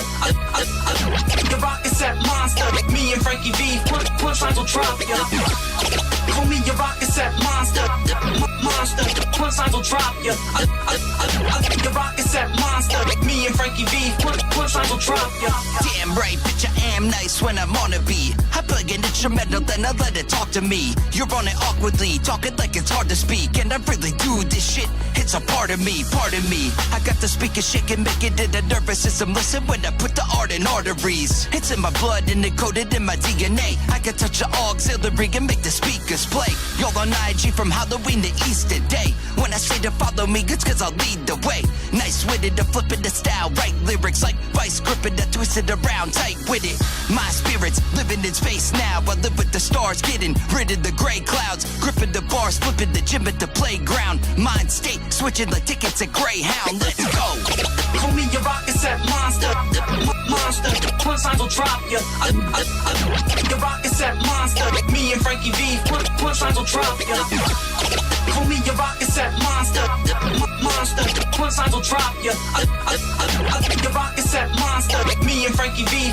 Punchlines will drop ya. I do it for J Camp, I do it for BDT, I do it for Big Pun, I do it for Eazy-E, I do it for Wu-Tang, I do it for GME, I do it for the whole crew, you do it for TMZ. I'm blowing up like TNT lit. You'll be seeing me playing on the DVD disc, on the TV screen, Yola on the CD we skip. I'm chilling with the stars like DMT trips, cause I am one. 10 bullets in a handgun, I keep a spare one, cause I'm gonna make a jam, son. They tax you every time a couple bands come on your cell phone. That's a song that Uncle Sam sung. When I spit, I reverse time zones until a different galaxy heard my notes. Guided meditations are preferred. I know that my third eye opens for my third iPhone. Let's go. For me, your Rockasset monster. Punchlines will drop ya. Your Rockasset monster. Me and Frankie V. Punchlines will drop ya. For me, your Rockasset monster. Punchlines will drop ya. Your Rockasset monster. Me and Frankie V. Punchlines will drop ya.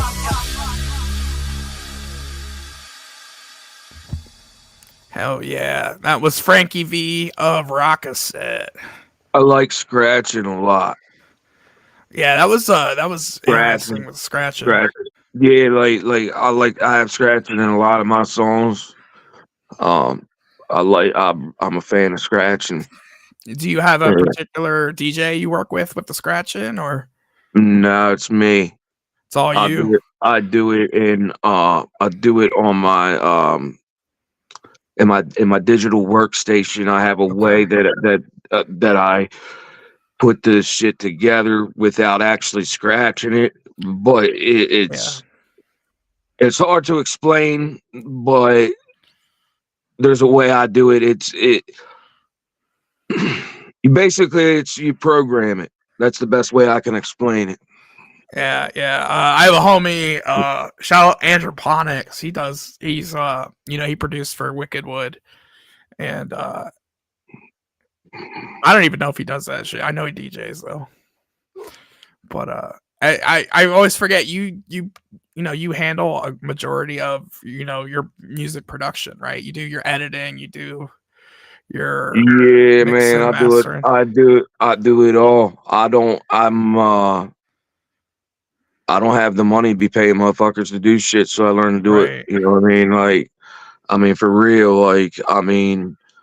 As amount of songs I'm making shit, the type of money I'd have to pay to have motherfuckers be, mixing and mastering and making my videos, dude. Like, what the fuck?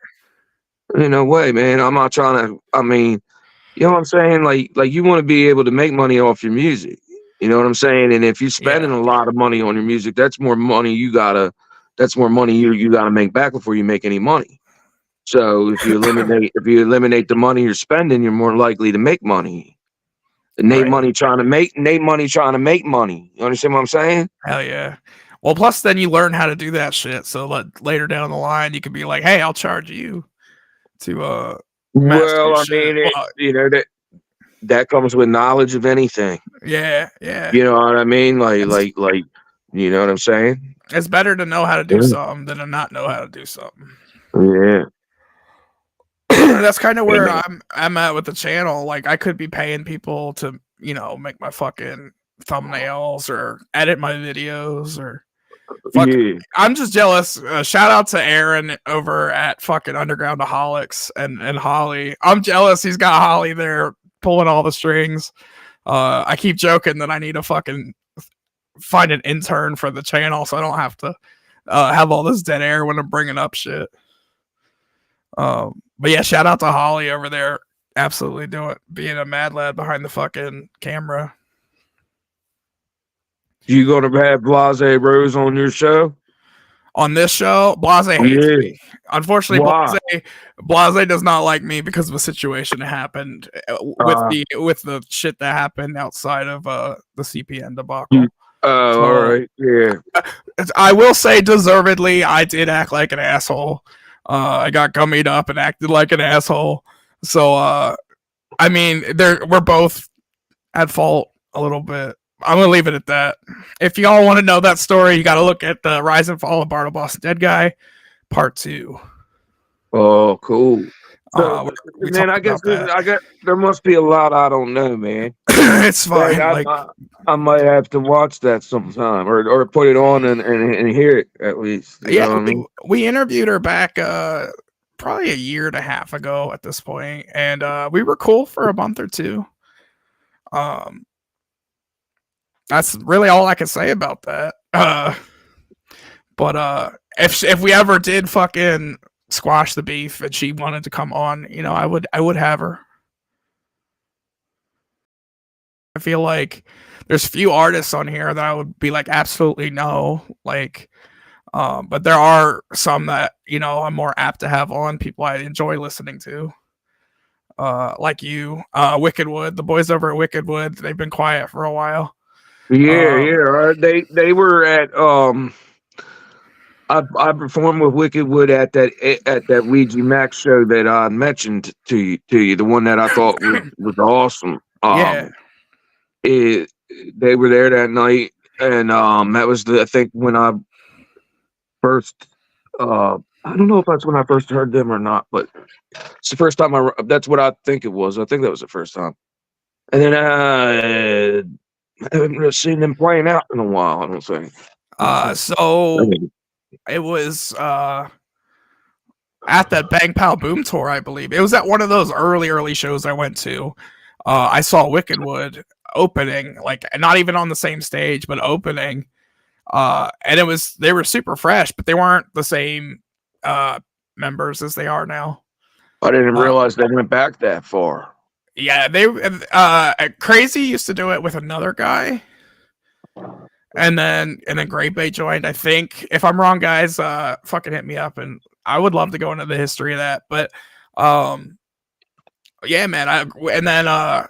They did a show for Juggalo Day this year, and it was probably like the first time in a couple fucking like in a year or two I've gone to a concert, and it was Wicked Wood. I got to see Knowledge there, Candy Bars, you know, some Mad Max, Gibby, you know, there was some really good people on that. It was an amazing show that they put on last year for Juggalo Day, and I just want to see him back. I want to see him do it again this year. They probably won't, but we need to do something for Juggalo Day for sure. Flea says found dead by Wednesday at an ICP show. I'm not familiar with them. Yeah, they're like a metal band. Yeah, they're I don't know a lot about them, but they're a metal band, and they've been around for a while. Hell yeah. I remember like when I first started the show and I was looking for artists to find to play, one of my go-tos was to find like concert flyers and not check who was headlining, but like check out everybody that I didn't know on the flyer and then hit up those people. And that's kind of how I got my basis for, like, I've had a lot of artists be like, how did you find me? I'm like, oh, you're on a flyer for a Cody Manson show or something. And that's cool, man. That's a good idea. And I need to get back into that and find some new artists, because I've been playing y'all a lot, and I run out of music, and I love like replaying shit, but I try to bring a little freshness too. So like I don't know if it's a copyright thing or not, but like do you play like, do you only play like underground music like us, or do you play like ICP and shit like that too? I don't usually, because one, it's a copyright thing, and two, like if I played an ICP video on here, like I played you guys, the YouTube algorithm will pick that up and my stream will just stop. And so like there's kind of like a threshold of like, these are people I could show and these are people I can't. Kind of thing. But I made sure I went out and like anybody I play, they usually have gotten a message from me, or like I've talked to them in person, be like, hey, can I play your music? Can I, show off? And people are so cool. I very seldom have a problem with someone being like, no, you can't play my music on YouTube, Yeah, I hear you. But I think with you, it was, I went to that show and I saw you and Bloodlust open. Well, I think Bloodlust opened and then you went on, and I was like, I gotta reach out to these guys because I really like their sound. I appreciate that, man. You know what I mean? Like I care about the sound. You know what I mean? Like I'm not trying to be like the most famous person or try to get like all none of that shit. I really care about the sound. You know what I mean? I care about making a sound, right, and playing with the sound and all that. You know what I'm saying? Like that's what I like. That's what I like about music. You know what I'm saying? I'll say, like, since I've gotten into like the opening acts more, quote unquote, they're more what I look forward to when I see a show. Yeah. Like at the Shaggy show, it's totally a different experience now, because by the time Shaggy's on, I'm so burned out because I already had a great time watching you guys play. And it used to be like everybody would be out smoking or like ignoring the opening acts, and I feel like, or me at least, and now it's like I'm there for the show, not necessarily who's closing. I've always seen the difference that I've seen as a performer in opening up for a Juggalo artist like Shaggy Two Dope or Ouija Mac or any of them that I've done. You know what I mean? And I'm sure on all the ones I haven't done. Well, I can't say that. I can't say that because I'm not going to say who it was, but I played a show with one of the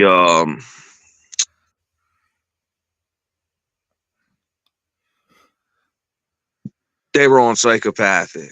Okay. And nobody came to the show. I'm not going to talk. I'm not going to talk about who it was or nothing like that. But there was a time I opened up for somebody that I thought it was going to be something different than it was, basically. But other than that, I noticed that at those like kind of shows, people get there early because they want to hang out with each other. Right. And even if I go to a show like that and I'm not performing, I'm still there early because I want to be there. Right. You I know? used to get mad if I wasn't first in line. If I wasn't there 2 hours early, I got pneumonia going to see the Old Shit tour because me and my homie went in like -degree weather 2 hours early to be fourth in line. And we stood outside in like -degree weather for 4 hours. And got pneumonia so bad because of the Fago and shit afterward. It was a good time. I'm happy they don't do shows in the winter anymore. And the clown shows, but man, we could use some more at this point. I like their shows in the winter, man. I'm pretty sure that I've seen them in the winter before. Yeah, I guess they stopped. There was an interview where they talked about they stopped doing like shows in the wintertime, touring in the wintertime and like especially in the Northeast because the Fagos would be frozen solid. So like, they wouldn't spray and they would launch them through the fucking crowd, damn near kill people with these like and I remember like my first couple shows, like Fago was a lot more dangerous back then. Because you get like a full ass frozen 2-liter going through the crowd. For some reason, it seemed like I don't want to say that this is fact. It could just be my view of it. Like, you know what I mean? That's just my experience. But I feel like they used to do more Fago after shows back in the day. I feel like there was a time when they had a lot more Fago actually thrown into the crowd. Right. Because after the show, their whole floor would be like a puddle. Bottles. It would be bottles and a pot. Yeah, I've been to shows like that. I mean, I mean, granted, they might get to a place and say, "Look, you can throw it a little bit, but you can't fuck everything up like that." You know what I mean? Right. You never know what happens behind the scenes. To you know what I'm saying? You know, I can't imagine a whole lot of places are going to be like, "Yeah, throw fucking soda, man. That's exactly what I want you to do at my place." Right. You know what I'm saying? So, I mean, I've always wondered about that. Like I've seen them play and they had fucking like trash bag style shit going all the way around the walls. Right. You understand what I'm saying? And I love there at the Reverb, they have the bar in the back and they got to like cover up all the bottles and shit because the fan getting back there. I don't know if you remember this place, but it was called the Chameleon Club. Yeah, it's right outside. I went. Yeah, it's like very close to where I live. Well, at the Mighty Death Pop tour. For ICP at the Chameleon Club, dude, that place was really a small venue for ICP. It's packed in, I can imagine. Yeah. Well, dude, you should have seen what people were walking through at the end of the show, dude. It was like up to your socks, like the top of your shoe. Like that whole motherfucking place was like a river, all this shit. I love those venues though, where you can stand wherever you want and you're gonna get Fago. Like my very first concert, I went to this place up in Allentown called Crocodile Rock Cafe. I remember that place. It's kind of long though, and like I never got any Fago. Do you know the band called well, I mean, it's not like it's a small band or anything. I was just losing my train of thought. You know Hatebreed? I'm aware of Hatebreed, yeah. I'm pretty sure I saw them at Crocodile Rock in Allentown. And you know the metal band Soulfly. Yeah, Soulfly. Yeah, I seen that. I'm pretty sure I've seen them at Crocodile Rock too. Yeah, the only time I ever went was that one show, and bro, they had like bodyguards that looked like fucking steroided up gorillas. They were like bulky, couldn't like put their arms down, like, and they like were constantly like ripping through the crowd to like getting like juggalos in order and shit. And it's like, let people be, just stop disturbing, because we're like shoulder to shoulder in that place. So it's like, could you guys just let people be people? I'm tired of y'all pushing me. That was an interesting venue. And then I've been to Electric Factory a handful of times in Philly. But, yeah, if I had to pick, well, that's interesting. You say you're not a fan of the place, but because what I'm about to say is going to make it seem like I'm a fan of the place, but I don't know that I'm a fan of the place or not a fan of the place. It was just kind of, well, I don't know what makes you not a fan of the place. It's just the one time I went is, the staff is we're kind of being dicks, and I just hate driving in Philly in general. So that was a big minus for it, is that I had to drive to Philly. Yeah, I can see that, but one of the best ICP performances I've seen them do was, in my opinion, was at the Electric Factory. It was with the groups Cottonmouth Kings,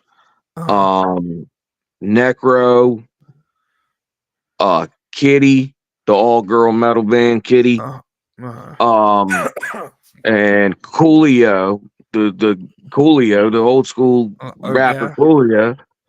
And I'm pretty sure that was everybody, but it was a wild group of openers for them, and it was a really, really big crowd too. Like way bigger than the ones I was talking to you about. Other ones I was talking to you about. This one was a really, really big venue, and it was either sold out or almost sold out. And that was a really, really cool performance, man. Like the way they came out with the ropes around their neck and black hoods. I don't know if it was chains or ropes. I don't remember that clearly, but it was something. And they had them on, each guy on the side of the stage. And I was thinking to myself, are they going to stay up there and then they're going to come out, or is that them? And then they took off the shit and it was them. And they all, you know what I mean? That was fucking cool, man. It was a good show. Really good show. That sounds like a dope show. And another one of my favorite intros that they ever had at one of their concerts is when they came in them boxes like they were action figures. You ever seen that? When they have the presents, they're like wrapped on the stage like big boxes, and they got like wrapping paper on them. And then they have the kids come out and undo the wrapping paper, and they're inside the boxes like they're action figures, and then they bust out and go in the toy box. Oh man, I have to find what tour that was from. That sounds. It was from when I saw them do it. It was on the Slam Fest, I think they called it. Okay. Yeah, something like that. Super fresh. I'll never forget the first time I saw them on the stage, because like it was Bang Pow Boom, and they came out with In Yo Face, and I was like, bro. My first thought is Jay is a lot bigger than I anticipated, both tall, and he was also like. He was big back then.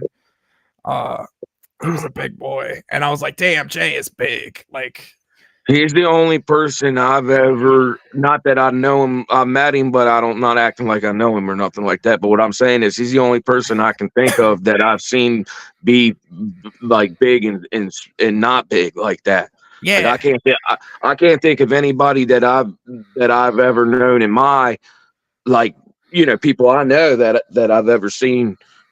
I don't think I've ever known anybody like that. That you know what I mean? That's had that that's been like small and then like big. Like most people I know, like it's like slowly gradual thing or something. You know what I mean? Like, Right. you know, He I remember he got skinny like I'm quick. shit. I'm not gonna lie, man. I was a skinny kid. I ain't the fucking skinny kid anymore. Bro, You know what I mean? I've always been. I joined the big boy club. It's all good. It happens, man. I've always That's been all- larger than life, you know. That's why it doesn't bother me. It's called enjoying life and not worrying about shit sometimes. Yeah. That's what it, you know what I'm saying? You know, fuck everybody. Fuck them. But yeah, he turned that around quick. Like I remember seeing like the I think it was I forget which cipher it was, but it's one of the ciphers. And all of a sudden we don't have Big J anymore. We have like fucking pencil thin, like when he was way too skinny, fucking Jay. I think it's the one where he's in the boxing ring, I think. And I'm like, holy shit. And then he did that music video with Light. And I was like, that's like night and day different than like ICP Theater Jay, which is like probably the peak of Jay being big. Yeah. And now he's like a healthy weight again. Like I feel like he's looking good. Although I constantly say bring back Fat Jay. Because you can't blame Fat Jay for anything. Fat Jay is infallible. Everybody's talking shit about Jay because he's skinny Jay now. Yeah, well, you know, yeah, I mean, Violent J is like, I don't know, man. He's such a legendary rapper. It's hard for me to really like get, you know, I mean, it's hard for me to really like, you know, like, I don't know. I don't think of him like, you know, he's like, shit. I guess like for Juggalos, he's like what Tupac is to a lot of people. You know what I mean? Like he like there wouldn't be our movement if he didn't do what he did. You know what I mean? Like right. No matter what new people come in, and even if they're coming in because they like Ouija or they like anything, like it don't matter. It always Juggalos will always get traced back to that. Yeah. You know what I mean? 100%. Like yeah, I mean, there's a reason he's the Duke of the Wicked, is because, you know, he's him and Shaggy are both like on the Mount Rushmore of under horrorcore in general. Like they're like for that music, they're like what Black Sabbath is to metal. Right. They're like the band. Well, they're not the first because they consider Isham to be the first, but they brought it to the masses. You know what I'm saying? They made all the people that have heard that shit. A lot of them heard it through ICP because they're, you know what I mean. They got it out there and they created the label and had more artists come in that were doing it too. You know what I mean? Slightly different. So obviously, I mean, it's wild shit. Yeah, man. I always love Jay. I'm such a big Jay mark, and man, it just bothers me seeing people like constantly just on Jay's dick. Like, I remember not being in the scene and only being strictly clowns, and I miss like that naivety that came with just Jay is infallible and he's Violent Jay and he's the head of everything. And you know, the more ingrained it is, like everybody has a story about everyone, and sometimes it's not fun like hearing that your heroes are human, you know. Well, I mean, the way things are now with the internet, you know what I mean, and there's nothing hidden anymore.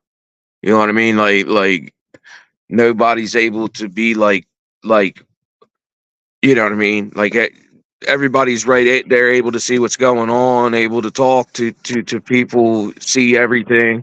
You know what I'm saying? It's just a whole different thing. Like back when we were real young, you know what I mean? They weren't, you know, they didn't have to get seen without the face paint if they didn't want to. Right. You understand what I'm saying? Now there's pictures of them, all kinds of pictures of them without the face paint because would be impossible to, you know what I mean? Like shit like that makes it a lot different.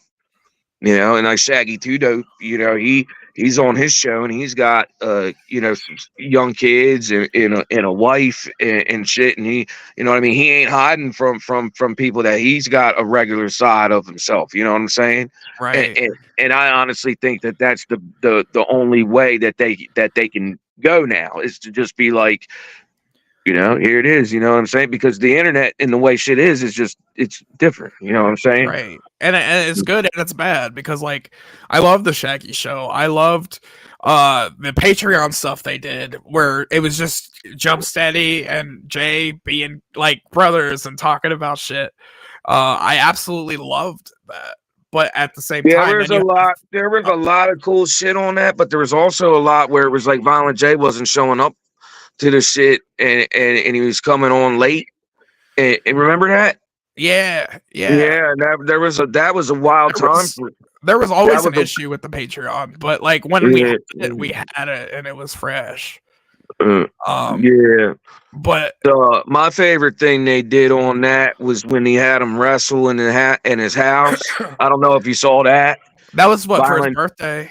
Yeah, right? Violent J had I forget who the wrestlers were. I think Rhino might have been one of them, but they wrestled in his house and fucked his house up. Yeah. And then another cool thing they did was when they had a concert at his house. I think it was the same event. I don't know if it was the same event. It was on the same shit when it was COVID, and they were doing the thing where you watch the shit. The time they did the concert at his house, it was Halloween, because they were dressed up like the Road Warriors, the wrestling. Shit. Yeah, the Clown Cook-Off is what that one was. Ultraviolet said that. Yeah. I love the Clown Cookout too, where they did where they cooked and shit. I think my favorite of the Patreons was they were just talking about their top tens, which like corny fucking thing, but you just got to see like the real side of Jay, and especially Jump Steady talking about like X-Files and stuff, which is like nerdy as shit. I love to see that side of them. There was another time they had like a campfire kind of thing. Oh, the campfire stories. Right? Yeah, that was pretty cool. The one thing with those Patreons though is Jay would say shit that would piss off other people. Like I think he said something that pissed off Tech during one of those. Who? Tech 9. Yeah. Well, you know, I mean, Tech 9 is that to me. You know what I mean? That he was always a great artist and a great rapper, but he was never Juggalo. Right. That's my opinion. He was like adjacent, is what I used to say. You know, it's like, oh well, everybody who's listening to ICP is listening to Tech 9, but not everybody listening to Tech 9 is listening to ICP. Yeah. Whereas I think Cottonmouth Kings were definitely, they were definitely like real super tight with ICP back in the day. You know what I mean? Like there was Cottonmouth Kings and Head PE at one point were like, you know what I mean, super tight with I don't know if Head PE was tight with them like personally, but they were definitely doing tours and at the gathering and all that. You know what I mean? Suburban Noise and Psychopathic definitely were two labels that were like had a lot of the same fans. Right. You know. I had something and it's gone. My memory is just falling to pieces here. It was something about that. Whatever. But yeah, those Patreons, they were so cool. Like I loved getting that side of those guys. And you know, Shaggy Show's cool, but I want more about Jay. Like Jay and Jump Steady especially. Yeah, I mean they don't now that I'm thinking about it, you don't see that as much from him. But then again, I don't know if you looked him up or not, but he's done a lot of interviews over 2023. Jay has, yeah. Yeah. So he's definitely been doing a lot of interviews in 2023, and he has been doing a lot of wrestling. Yeah. He actually, we have a news segment coming up in just a little bit with the Beef Tiger, which is our animated new little thing we're doing. He recently was in New Japan, took a fucking bump doing a moonsault. And he's gonna be on GCW here in. I saw the advertisement. That's my favorite company to watch. I got the Fight TV app. Okay. And that's how you watch that. Is you got to have the Fight TV app. So if anybody out there is interested in seeing Violent J on that wrestling event, get the Fight TV app. Yeah, not sponsored. But they could if you're watching. Sponsor me. Hell yeah. But do you think Jay ever will go to AEW? I heard that when AEW, now I don't remember where I heard this. Might have been on here. I don't know. I'll tell you, and then you can tell me or not. But I heard it somewhere that AEW came through Detroit or the Michigan area close to there. I don't know if it was actually Detroit or not, but I think it was Detroit. And they had inquired about coming out there and doing something, and they weren't, and AEW wasn't receptive to it. Yeah, now, I don't know. I remember seeing I don't that know if that too. I don't know if that's true or not, but that's what I heard. Yeah, I remember seeing that article that like some of the fucking like staff, whatever, weren't receptive to ICP. Man, that bums me out though, because I did like AW, even though I believe it's fucking falling apart real fucking fast. I'm gonna be honest with you, man. After I discovered Nick Gage, that other wrestling shit ain't hitting for me, man. Like I always loved like Hulk Hogan and shit like that. Right. And I watch Hulk Hogan and watch the greats, and by no means am I saying that wrestling has to be super violent in order for me to like it. Yeah. It's just that like when I found Nick Gage, that was the first time I've ever been like, you know what? This shit seems real. Right. Like that don't seem fucking fake. That's what I always loved about Moxley. Like me and my son took the Nick Gage match, right?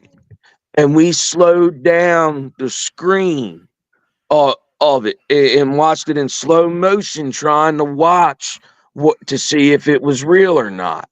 Because he was taking the pizza cutter across the guy's forehead and he's just grinding it right there in the camera. And I'm like, dude, I think that they have a little bit of blood, and now he's wiping the blood.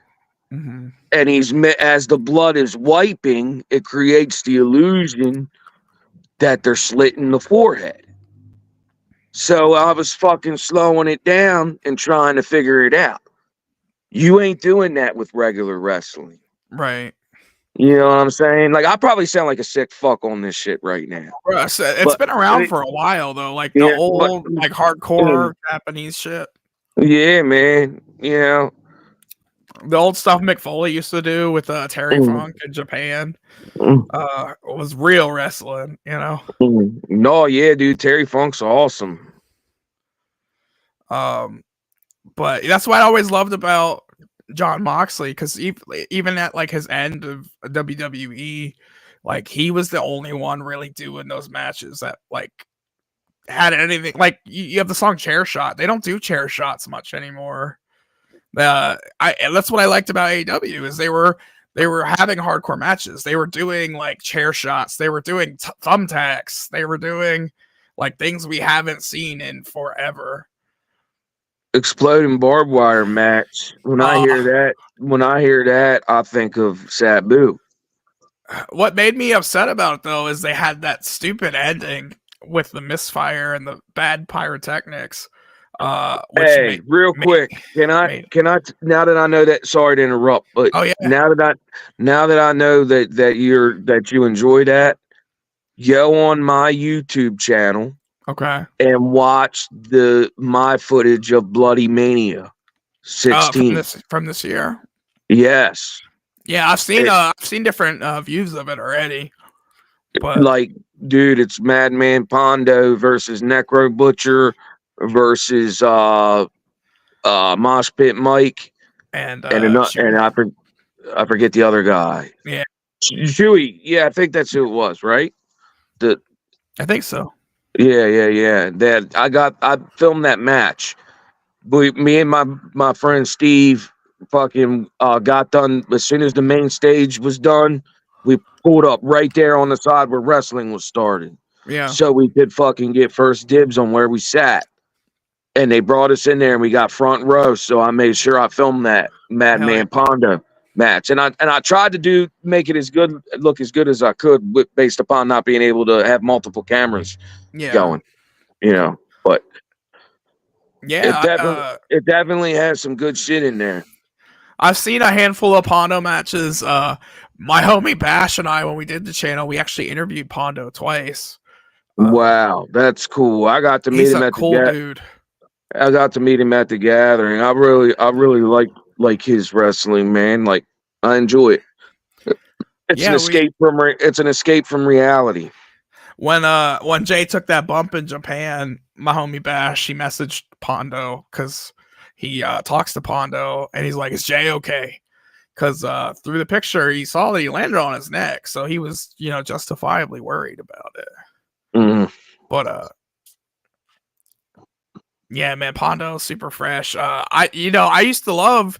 I've been a proponent of bringing back a hardcore belt in wrestling. Like the old back in the day, we'd have like Hardcore Holly, fucking Steve Blackman. Like some of those guys like made their money with the fucking hardcore matches. Rhino post hardcore matches isn't as cool as Rhino during hardcore titles, So like I feel like that needs to come back into wrestling. Yeah, that's a good point. Excuse me. But yeah. Let's play another song. It's been a minute. How long are we running this motherfucker? I have plenty of shit, so if you have to hop, that's fine. I have a news segment to do, and I just stream until I get tired. Well, that's cool, brother. Well, I'm gonna get ready to hop off here, man. But it's been a fucking time. I appreciate you coming on. Oh man, I've had a good time talking to you, brother. Well, let's plug it one more time while you're here. Tomb of Terror, an upcoming work by Nate Money. Hell yeah, man! I appreciate you. Hell yeah! And if you guys want to catch Nate Money live, I don't have the picture anymore. You're gonna be live this weekend, right? This Saturday, Shamrock Inn, Baltimore, Maryland. Hell yeah! Great. I wish I had the fucking graphic. Don't work. Bro, we'll play you out with a song. Let's see what we got.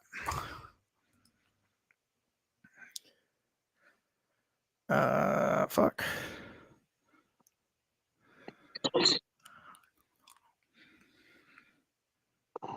I already played your song.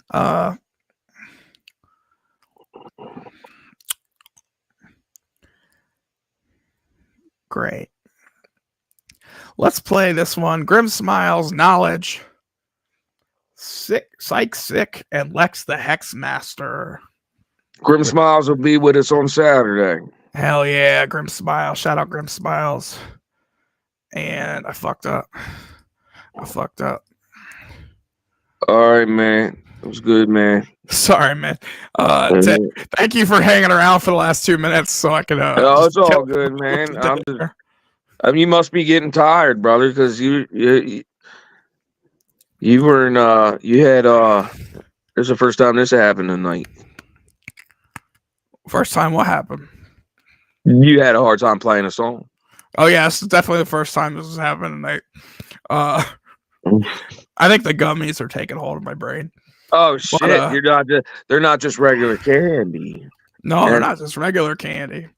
Yeah, gotcha. They're fun candy. This is Grim Smiles Knowledge, Psych Sick, and Lex the Hexmaster with Apex.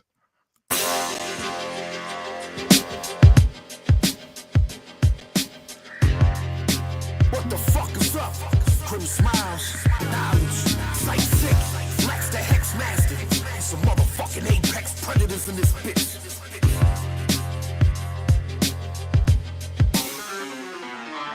I sense fear and smell blood from miles away.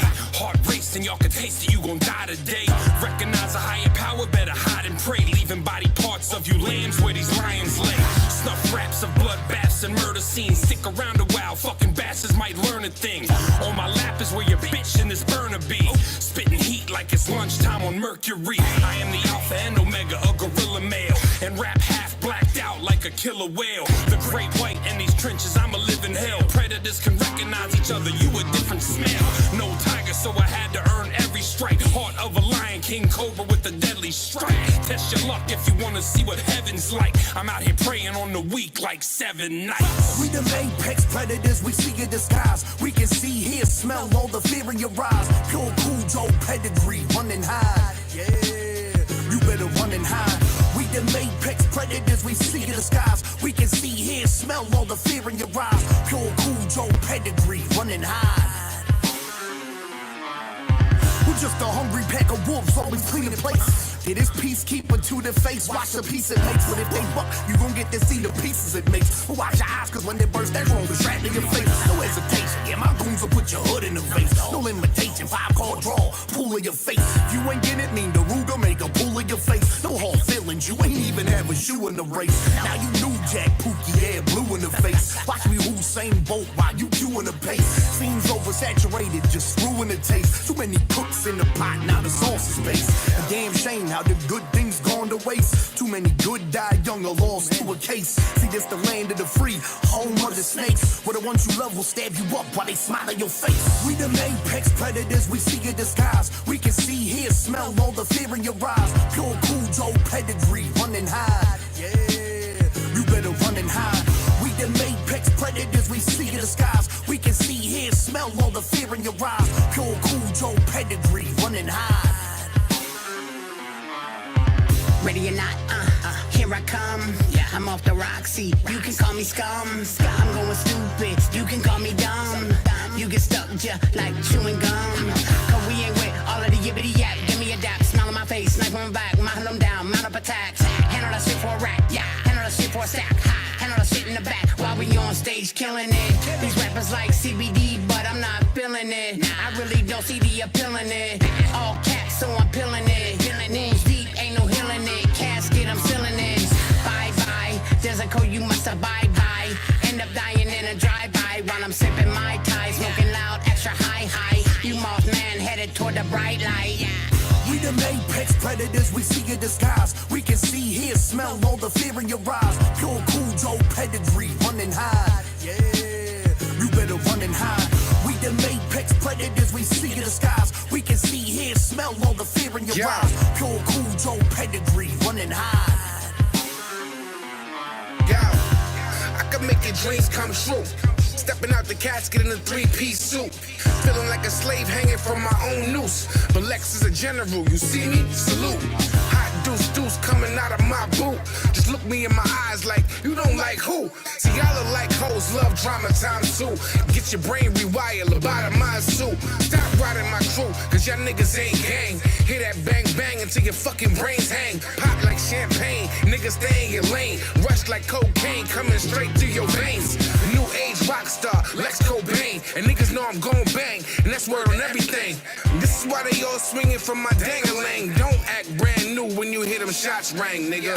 We the Apex predators, we see your disguise. We can see, hear, smell all the fear in your eyes. Pure cool Joe pedigree, run and hide. Yeah, you better run and hide.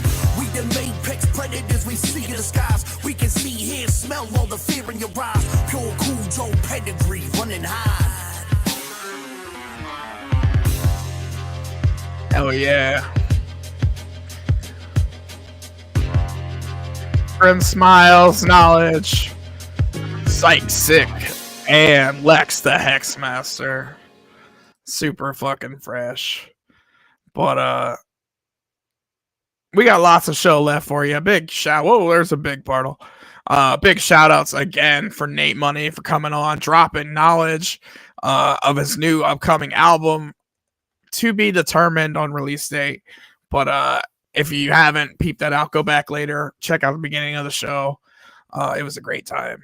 But we got lots of show left, a whole bunch of music, and we have the return of the Beef Tiger with some fucking news. And let's fucking kick it over to the Beef Tiger for the news.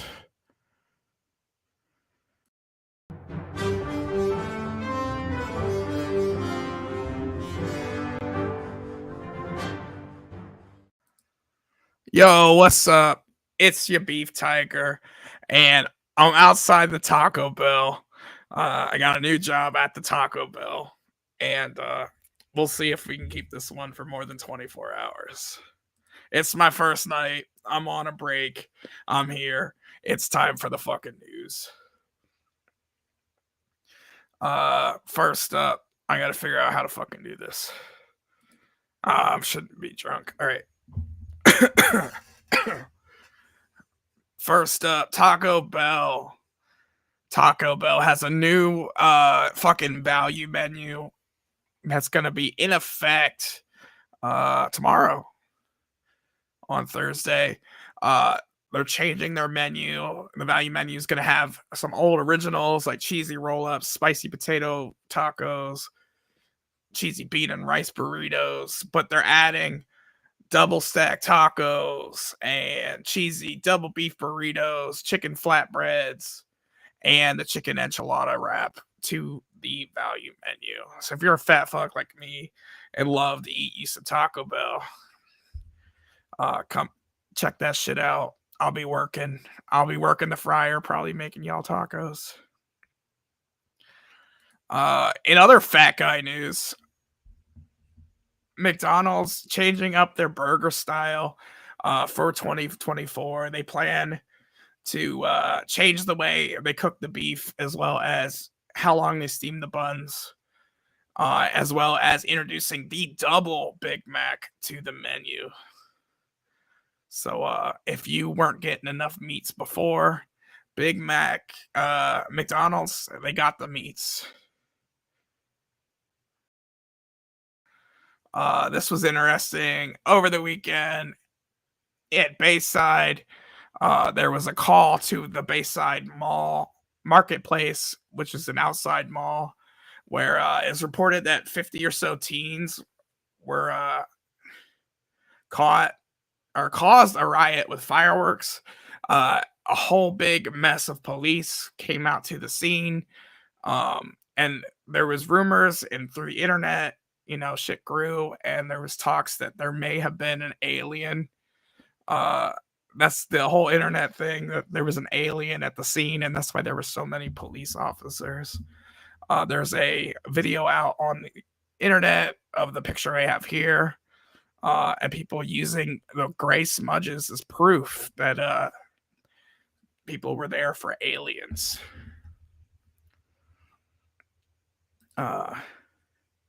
Joe Coy did the Golden Globes.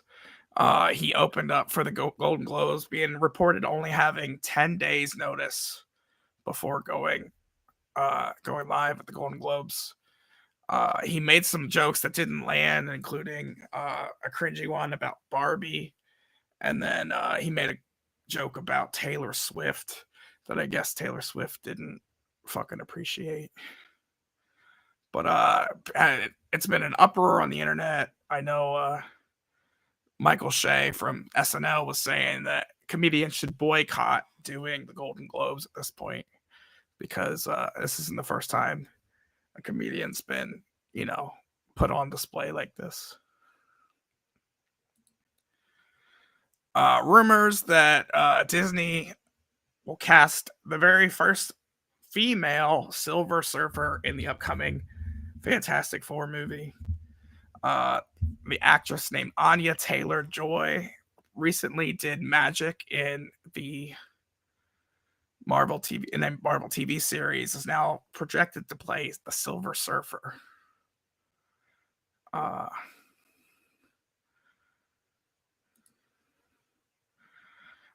This one's a fucking sad one, but Brian Barczyk, the YouTube guru with snakes and lizards and reptiles, a reptile enthusiast on YouTube. You may have seen him on the Shaggy Show. Well, he has been sick for some time now. He just recently made a goodbye video on YouTube as he's been checked in to hospice care for his pancreatic cancer. So much love to Brian Barczyk. I hope, beyond hope, that you have some good days ahead of you. But on the sad news,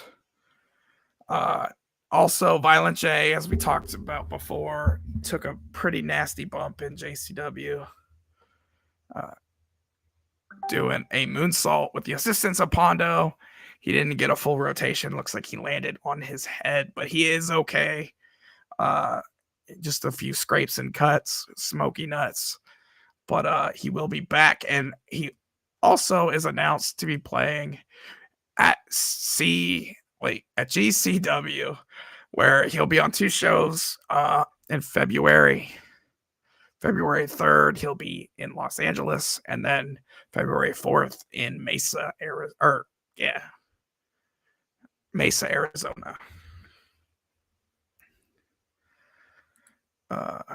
Donnie Menace coming out with Boomsticks, Chainsaws and Boomsticks Part 2. This will be dropping in 2 days. Super excited for that one. And big shout out to 216 Zay being the newest family member to join Ghost House Entertainment. He's an absolute amazing artist, and any artists out there that want to get music done with him, these are his feature prices and where you can go. And Hex on his very first headlining tour since he's left Psychopathic. This tour will be all over the place. It looks like it's a bunch of Midwest states in the months of April and May. And tune in next week. We got the homie Wacko from Keep It Lit Records coming back. I can't wait to interview him. We're going to talk about some of the big shit he's been doing. He did just drop a track as well, which we will hear in just a little bit. And there were some slides that didn't get shown, apparently. But yeah, let's see what else.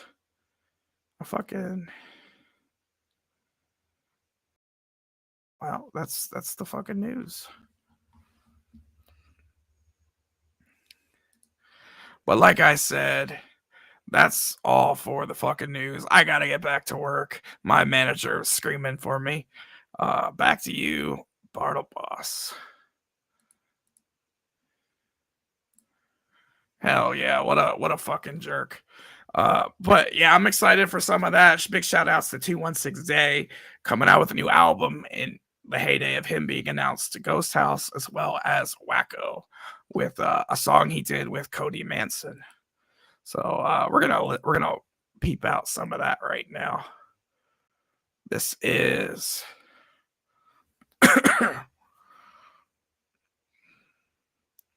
this is Dead Air.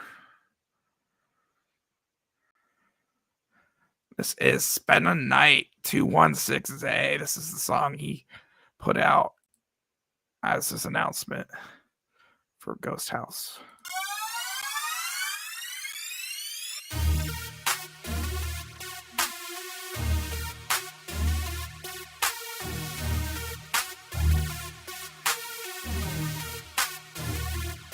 She hit the flow and she moving tight and she looking right like a snack and I wanna bite. Let me spend the night. She hit the flow and she moving tight and she looking right like a snack and I wanna bite. Let me spend the night. She hit the flow and she moving tight and she looking right like a snack and I wanna bite. Let me spend the night. She hit the flow and she moving tight and she looking right like a snack and I wanna bite. Let me spend the night. Yeah, let me see them back dimples, baby. Tryna picture where I'd grip if you let me hit. Maybe I've been chilling for a minute, throwing dollars on the floor. I'm tryna split it. If you with it, if you ain't, then let me know. I gotta go. She a bad little freak, homie. Collar around her neck, it's like they let her off the leash. Now she rubbing on my weapon like I'm in here with my piece. Think she looking for a blessing, but I'm looking for a leash. Yeah. And don't be reaching for my chain, bitch. Hands all over my chest, it's like I'm laying with my main bitch. Piper like a plumber, I am not the one to play with. She spent the night twice, now she claiming that she's Zay's bitch. Shawty working hard, got my pockets assed out. Junk in the trunk like she took the trash out. And I don't wanna hear no cop out. When you clock out, come and get your box knocked out. She hit the flow and she moving tight and she looking right like a snack and I wanna bite. Let me spend the night. She hit the flow and she moving tight and she looking right like a snack and I wanna bite. Let me spend the night. She hit the flow and she moving tight and she looking right like a snack and I wanna bite. Let me spend the night. She hit the flow and she moving tight and she looking right like a snack and I wanna bite. Let me spend the night. Yeah. Hell yeah, that was Spend a Night 216 Zay. Absolutely killing it. The other song we have coming up is the other one we talked about. This is Wacko dropping a song with Cody Manson. Let's fucking peep this shit out.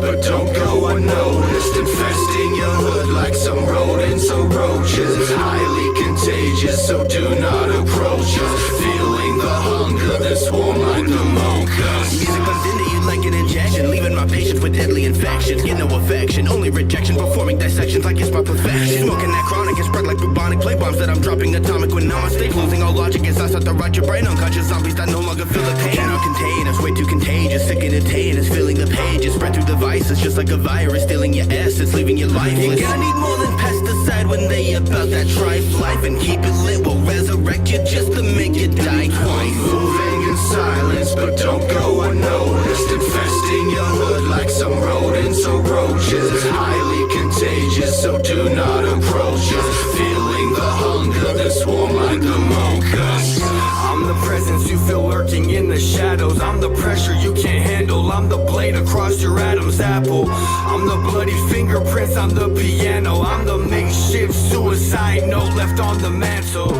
I'm every problem that you couldn't run away from. I'm those demons you had no choice but to face them. I'm the blood that's barely pumping through your broken heart. I'm your post-traumatic stress that seems to rip open your scars. I'm the darkness that you can't escape. I'm the damage that you can't replace. I'm that image you can't recreate. I'm the reason why you didn't pray. What am I? Holy hell, was that a song? I was about that one. Those graphics, though, with Cody Manson's face, are going to be nightmare fuel for me for a little while. Malachi Odinson giving us some fire. That was a fucking fire track. Like I said, I got a bunch of more music tonight. If y'all want to fucking chat, hit me up. I'd love to have more artists on. I'm doing interviews, not every week, but try to do one every couple weeks or so. Next week we have the homie Wacko, which I'm super excited about. But if you want to be on the Bartlehouse or the Bartleboss show, whatever we're calling it now, if you want to be on this fucking train wreck, hit me up.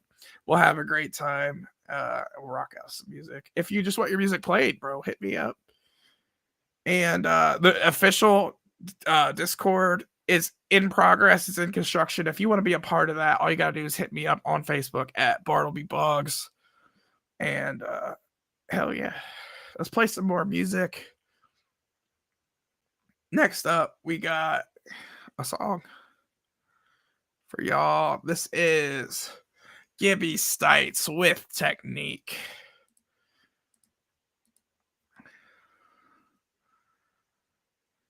Or not. There it is. Gibby Stites with Technique.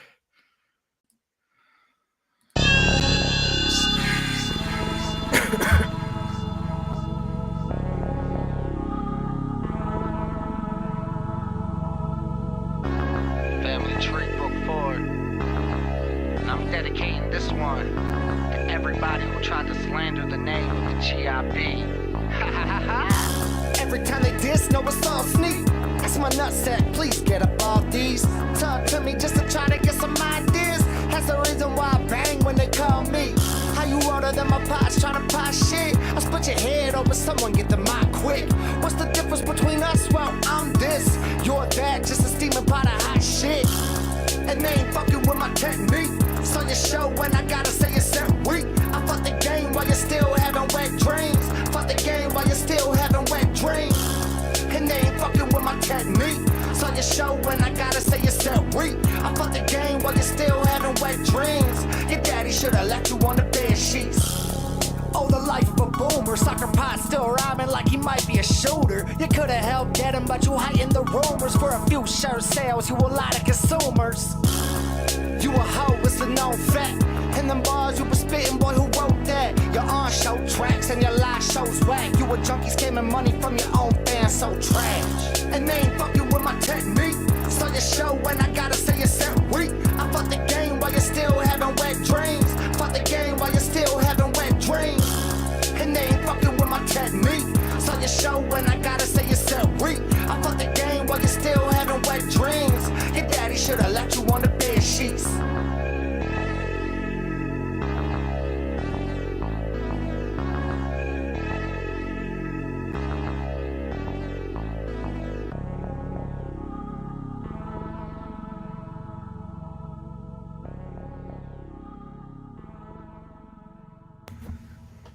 Gibby got that technique, and he also got that fucking fire ass Nightmare Before Christmas fucking Christmas sweater on. Gibby Stites absolutely been killing it this year. He put out a handful of fucking EPs and tracks and stuff. It's nice to see Gibby flourish. I didn't know who he was back when he was on M&E, but it looks like he's fucking killing it. And it'd be nice to see him live again. But we got another one here. This is someone I've heard of a few times. He's out in the Midwest, I believe. His name is Smokey the Bear. And this is Hopeless.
I am just a lonely star, lost up in this galaxy, searching for some sort of hope, but it's not happening. Giving my everything, do it for my family, but all this fucking struggling, Yeah, it's got the best of me. Struggle to win, tired of shit, need to release fire within. I am a beast trying to win, Rolling Stone, gone with the wind. Never wealthy, had nothing, lonely child was hopeless, broken home, abused emotions, but success is what I'm hoping. Let's go! No hope left for the broken, heart's been ridged wide open. Face all numb from the coca, drugs in my body overdosing. Never had it made so hopeless, need my revenge must be chosen. Never was accepted by anyone, no one in my corner, Mr. Lonely. Let's go! No hope left for the broken, heart's been ridged wide open. Face all numb from the coca, drugs in my body overdosing. Never had it made so hopeless, need my revenge must be chosen. Never was accepted by anyone, no one in my corner, Mr. Lonely. Heart's been ridged wide open. Drugs in my body overdosing. Need my revenge must be chosen. No one in my corner, Mr. Lonely.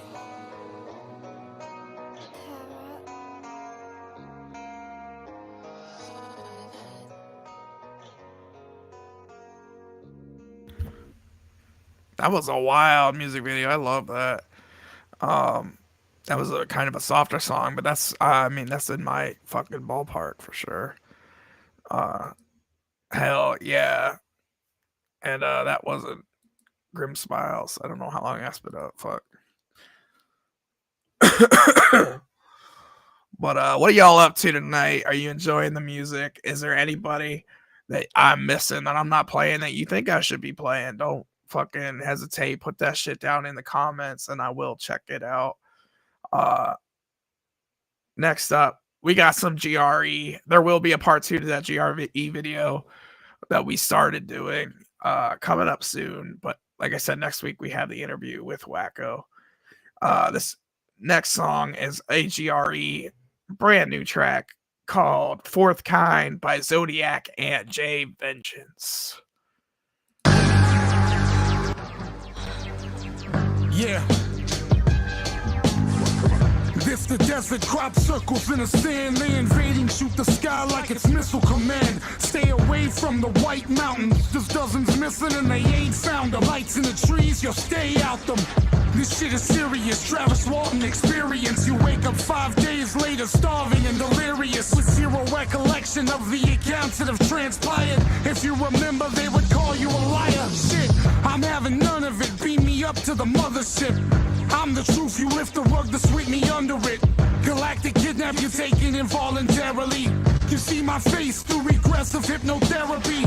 That's the trauma causing crippling anxiety. You're followed by men in black, not the Will Smith variety.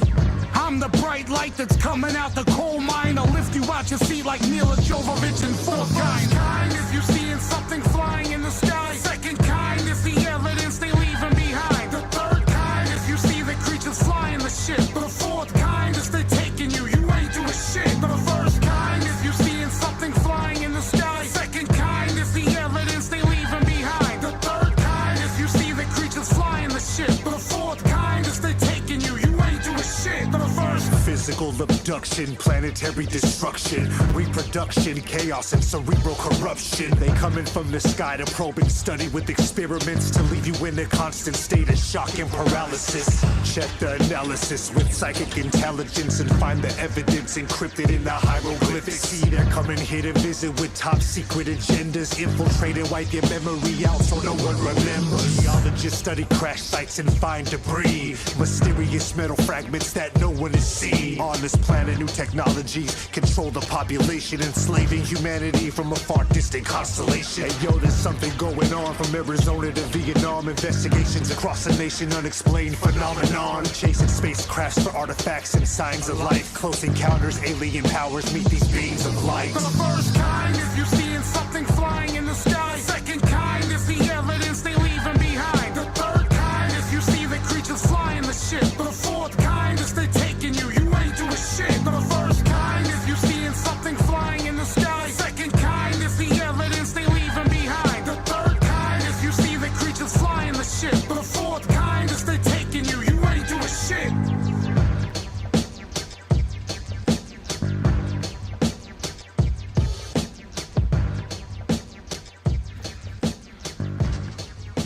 Hell yeah. That was Fourth Kind by Zodiac and Jay Vengeance. Super fresh. Very alien-esque. Do y'all have stories? Alien stories? Ghost stories? Man, those are some of the most interesting, crazy stories to tell. You know, I have ghost stories. I don't have any cool alien stories. But I'm usually hard up to tell those.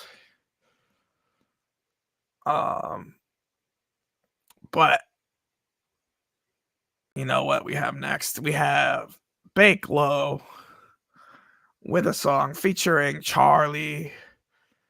The song is called Burden.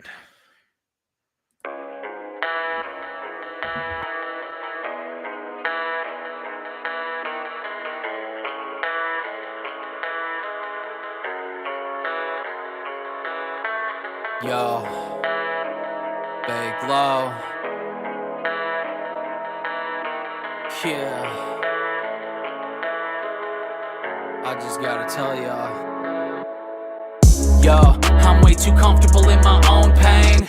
Dang, I keep on falling back to old ways. Ay, I know I'm terrified of any change. Man, the things I love most I chase away. Why do I do this? The next surprise that I've been losing.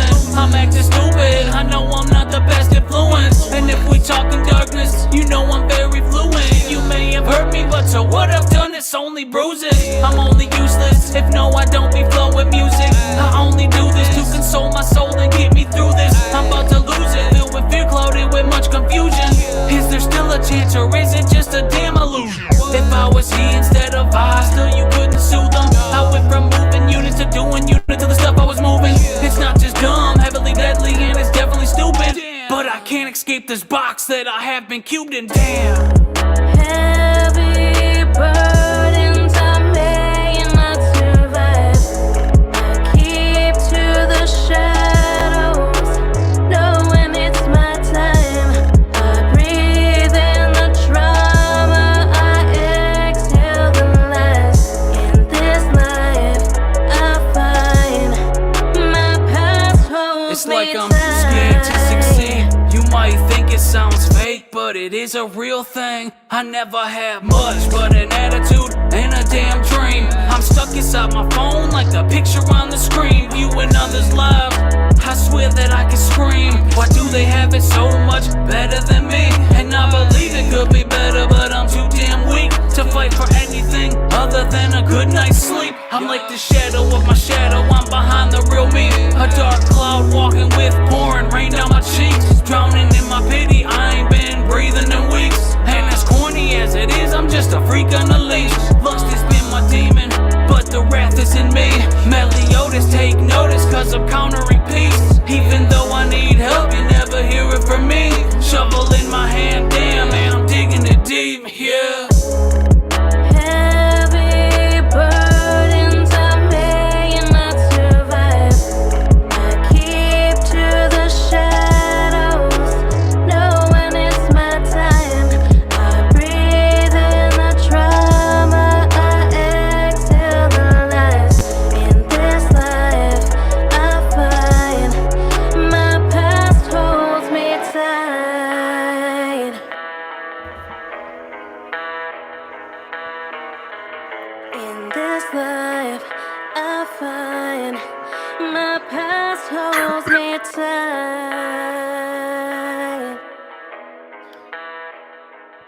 Hell yeah. That was Bake Low and Charlie with Burden. Super fucking fresh. Malachi says, play Beast Scott Too Hot. A song called Trailer Park Alien. It's like 2.5 minutes long. I've had like 3 or 4 people send me that video. I don't think I'm going to be playing it on here. But, you know who we're going to play? We're going to play a funny one, a wild one for you guys. This is Wasteland Warriors killing it with a song called I Fucked Your Mom.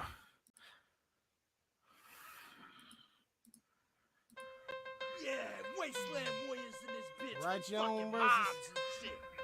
1,000,001. 202, bitch. This goes out to your mom. This goes out to your mom's mom. This goes out to your mom's mom. I fucked your mom, bitch.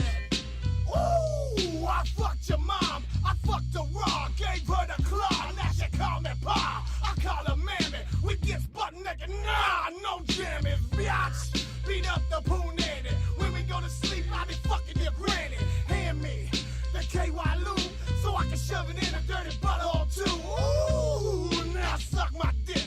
Clean it up. No brown streaks, bitch. I don't wanna have to bust a foot in your ass, but if you bite the tip, you gon' get the shaft, biatch. I kick you down the stairs, hang you up by your pubic hair. I fucked your mom. Yeah, bitch, I fucked your mom. No, baby, I fucked your mom. Yeah, bitch, I fucked your mom. I fucked your mom. Yeah, bitch, I fucked your mom.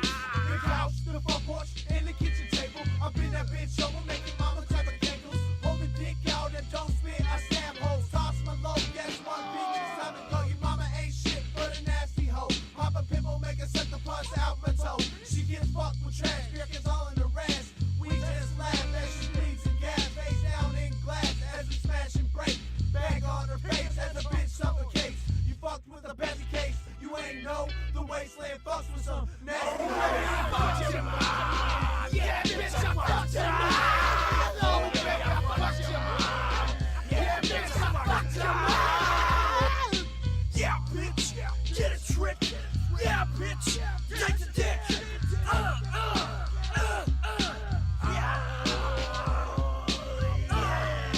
Fuck you, bitch. Bitch, baby, I fucked your mom. Yeah, bitch, I fucked your mom. No, baby, I fucked your mom. Yeah, bitch, I fucked your mom. Yeah, fuck your mom. Yeah, bitch, I fucked your mom. Stuck up in the back door, run up in the back door. Oh, you ain't know, bro, your mom's loud. Fuck you with my big toe while she keep going. Let me drop a load. ATM's with the go. She ain't saying no. Always ready for more. That bitch say she won't. She loves to spit, but put a bitch rest for in every hole. Been up like a pretzel. Wasteland Warriors. I fucked your mom. What a love story. Man, that one was wild. That reminded me a lot of like Nasty by Blaze, or some of the great ICP songs we get, like Homie Baby Mama and Please Don't Hate Me. I love some of them cheesy ass like Roll Your Eyes ICP songs like Rainbows and stuff, or the ones on Flip. There's a few on Flip that are kind of on the goofball silly side. Those are my favorite. What is your favorite like ICP goofball fucking just too much like love song, like goofball fucking ICP track is your guys' favorite? But speaking about goofballs, I'd be remiss if I don't play another set of goofballs that I fucking love. These guys have been on the show several times. They're going to be back on again soon, hopefully. But I'm talking about my boys Riff and Carrie. Hashtag fuck Carrie. These guys put Clockwork E to shame, and that's no hate to Clockwork E on the silliness, but these guys got you beat. Riff is absolutely fucking insane. But this is RXC, and the song is called Featuring Lizzie McGuire. Alright, bro. I guess fucking Lizzie McGuire just all up on our shit. Sure. Thanks for asking me, bro. I really, really appreciate that. $100. You got this, girl. Gone.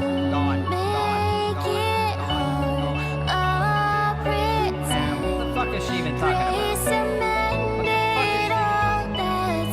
Alright, I understood that part. All that's left. This is fucking bullshit, dude. I hope you fucking know that. This is straight up fucking bullshit. All that's left that's what I think she said. Yeah, we wrote to something different, but we're rapping this instead. Cause you had to go and get your little girlfriend on this track. Had to shell out $50 that I ain't never getting back. She don't even seem clear, she ain't supposed to be here. We're toothbrush in the studio, that bitch done brushed her teeth here. Bro, this shit is getting out of hand. We should've hired Killer Gabe and stuck to the fucking plan. I grew up listening to Lizzie McGuire. I mean, I watched a TV show, bro, that shit was fire. Casper meets Wendy, where the fuck Miranda go? I watched the whole movie, didn't see that damn hoe. You wanna Kate to win, cause you're sharing Ethan's Lizzie. The underground underdog, yeah, that's Lizzie. Listen, this is Disney, where the bitch always dies. So bye-bye, Carrie Speck, start with the eyes. What the fuck is she talking about?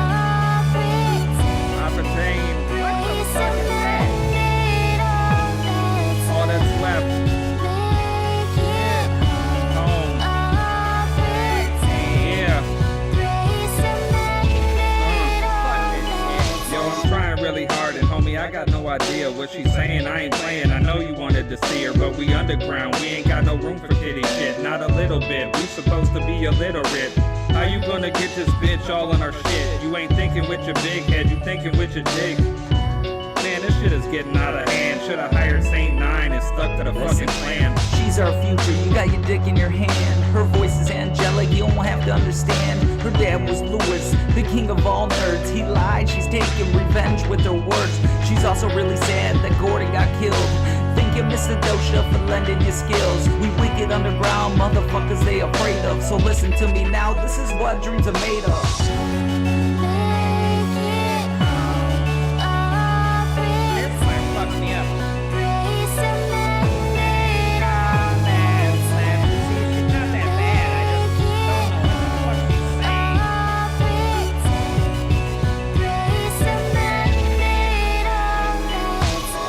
This part here's called the bridge. Sometimes it's short, sometimes it ain't a bitch. Sometimes it's a little longer.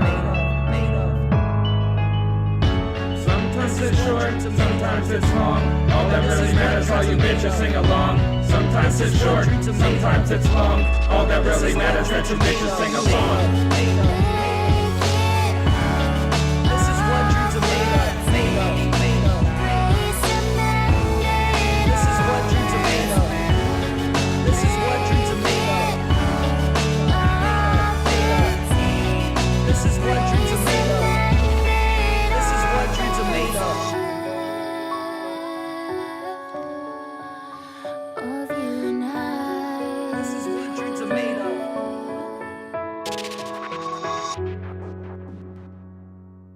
Carrie's always coming in my fucking shit saying, oh, it's not worth the fucking $50 fucking dollars. But did he finger a butthole to get that fucking $50?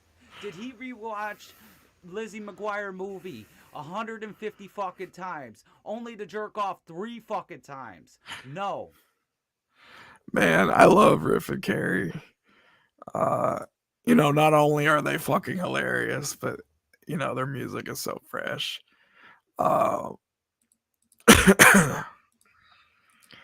Man, we got a couple more tonight. It's been a great time already. I enjoyed every one of you guys for fucking stopping by. We got another interview next week, so make sure you stop by for that. We're gonna actually just play one more, I think, tonight, guys, and call it a fucking show. And we will see you back next week, 100%. But hey, I'm not a charity case. Hint, hint. I'm not a charity case.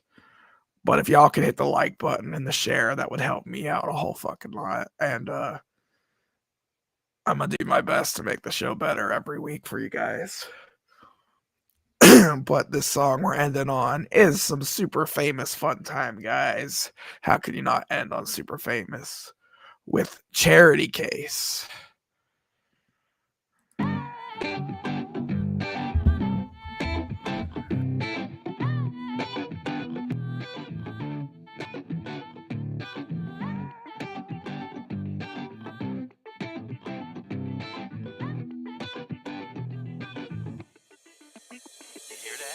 Step 1, get a therapist.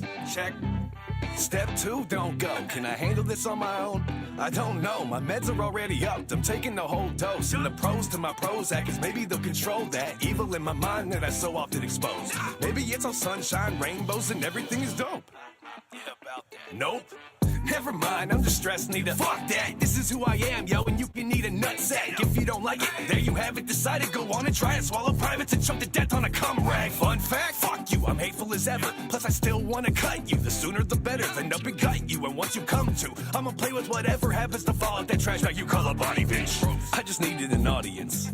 Hey you, listen, you ever have thoughts like this? Yeah, me neither. Let's ask the head in my deep freezer. She called me delusional, I don't believe her, but let's take me to the psych ward, strap me down. Electroshock me if I'm acting wild. Ice pick in my nose, pull the mallet out, and pow, lights out. Please don't bother me. I never pick up while you calling me. I just wanna get drunk and fall asleep so I can leave the hate I'm bottling behind. Anybody please, if you're fond of me, feel free to go and book me a lobotomy. I've been checked out forever now, honestly. I don't know if that's a problem, but probably, so help out. Yo, woke up at the thought of my mind. I'm kinda wondering what it'd be like to drive in an ice pick when the night hits and I'm left with the vices. But the hammer no up in the class, look what I did. I really scrambled my brains, what an incredible day. All the shit you put me through an unforgettable pain. I'ma treat it like a rabbit dog and severance brain. It's in the backyard buried, so forget it, okay? And when I track that back, it's a glass house crack from the stones being thrown as a lack of days ago. That's debatable, but I hate to prove every day generally falls flat. Look at me, yo, I'm not doing well. I'm on a sick one, mentally and begging for help. So I'm a Gemini finger throwing you bleed on yourself. And then I'm laughing at your future, never paging myself. Please don't bother me. I never pick up while you calling me. I just wanna get drunk and fall asleep so I can leave the hate I'm bottling behind. Anybody please, if you're fond of me, feel free to go and book me a lobotomy. I've been checked out forever now, honestly. I don't know if that's a problem, but probably, so help out. Help out. Help out, you bitch. Help out. Help out. Help out. Help out. Help out. Spent so long locked out my mind. Highly doubt I'll get back inside. But if I could, would I be fine? Spent so long locked out my mind. Highly doubt I'll get back inside. But if I could, would I be fine? Please don't bother me. I never pick up while you calling me. I just wanna get drunk and fall asleep so I can leave the hate I'm bottling behind. Anybody please, if you're fond of me, feel free to go and book me a lobotomy. I've been checked out forever now, honestly. I don't know if that's a problem, but probably, so help out.